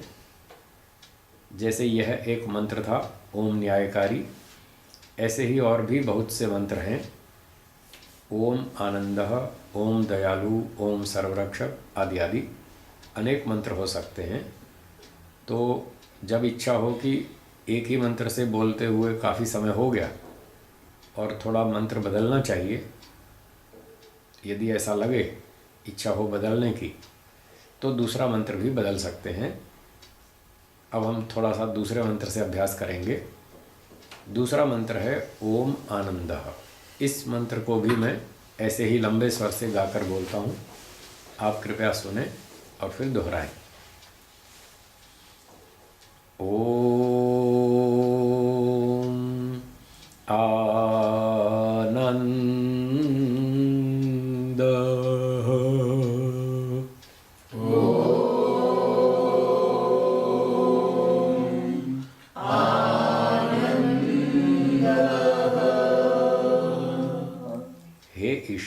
हे ईश्वर, आप आनंद स्वरूप हैं। आनंद स्वरूप हैं।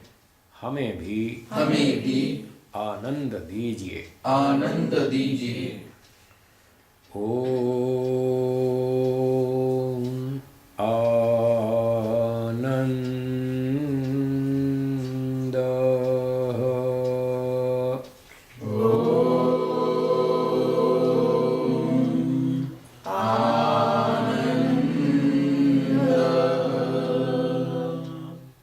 हे ईश्वर, आप आनंद स्वरूप हैं। आनंद स्वरूप हैं। हमें भी आनंद दीजिए। आनंद दीजिए। ओम आनंदः।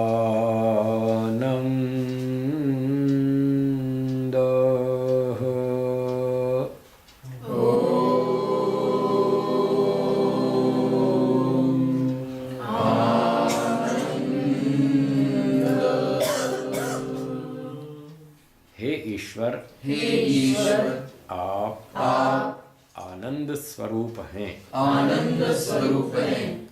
हमें भी आनंद दीजिए। आनंद दीजिए। आप कभी भी दुखी नहीं होते। आप कभी भी दुखी नहीं होते। हम भी कभी भी दुखी न हो। हम भी कभी भी दुखी न हो। तो इस तरह से सीधी सादी भाषा में मंत्रों की सहायता से हम ईश्वर का ध्यान करते हैं। और चाहे तो बिना मंत्र बोले भी आर्य समाज के पहले और दूसरे नियम के अनुसार उसका आश्रय लेकर हम सीधी सादी भाषा में प्रोज लैंग्वेज में भी ईश्वर का ध्यान कर सकते हैं। किसी भी एक गुण को लेकर, जैसे ईश्वर सच्चिदानंद स्वरूप, ईश्वर सत अर्थात है, चित अर्थात चेतन है। फिर चेतन कैसे है? वो सर्वज्ञ है। फिर सर्वज्ञ का क्या अर्थ है? फिर उसकी विस्तृत व्याख्या अपने मन में दोहराते रहें, अथवा बोल के भी कर सकते हैं। नए योगाभ्यासियों को बोल बोल कर अभ्यास करना चाहिए, इससे थोड़ा मन टिकता है। और जो पुराने अभ्यासी हैं, 2-4 वर्ष कर चुके हैं, वो अपने मन में भी कर सकते हैं। नए लोगों को बोल कर करने में आसानी होती है। इस प्रकार से बोल के भी कर सकते हैं, मन में भी कर सकते हैं। तो प्रोज लैंग्वेज में भी ध्यान कर सकते हैं और पोएट्री लैंग्वेज जैसे कि ये मंत्र पाठ है इस तरह से भी कर सकते हैं। जैसी इच्छा रुचि हो वैसा करें। कम से कम 15-20 मिनट ध्यान ईश्वर का सुबह करें हर रोज़। ऐसे ही कम से कम 15-20 मिनट शाम को करें भोजन खाने से पहले। तो इस तरह से ध्यान करें, आपको धीरे धीरे लाभ होगा, विशेष लाभ होगा। ईश्वर में रुचि बढ़ेगी, मन में शांति आएगी, मन शुद्ध बनेगा, हम अच्छे विचार करेंगे, अच्छी भाषा बोलेंगे, व्यवहार में आचरण में सुधार होगा और इस प्रकार से धीरे धीरे ईश्वर की ओर बढ़ते जाएंगे, अंत में समाधि तक भी पहुँचेंगे। ये वेदों के अनुसार, ऋषियों के अनुसार महर्षि पतंजलि जी ने शुद्ध ध्यान की पद्धति बतलाई। तो इसका अभ्यास करें, प्रतिदिन करें। अब इसको यहाँ विराम देते हैं। आँख बंद रखते हुए ही एक बार लंबे स्वर से ओम का उच्चारण करेंगे। ओम।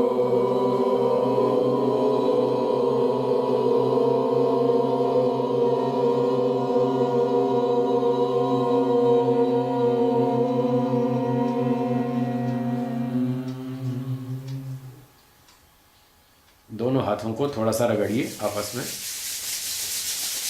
4-5 बार हथेलियों को आँखों पर घुमाइए, थोड़ा पलकों को सहलाइए, इससे थोड़ा विश्राम मिलेगा। और अब हथेलियों के कप्स बनाकर आँखों को ढक लीजिए। हथेलियों के अंदर ही धीरे धीरे आँखें खोलेंगे और धीरे धीरे पलकें झपकते हुए हथेलियाँ हटाएंगे ताकि तेज प्रकाश आँखों में चुभे नहीं। इसका इतना ही प्रयोजन है, आँखों में चुभे नहीं लाइट, इसलिए धीरे धीरे खोलते। हाथ जोड़ेंगे और बोलेंगे सर्वेभ्यो नमः। सर्वेभ्यो नमः। सबको सादर नमस्ते जी। सबको सादर नमस्ते जी। आपस में भी एक दूसरे को नमस्ते करें। धन्यवाद।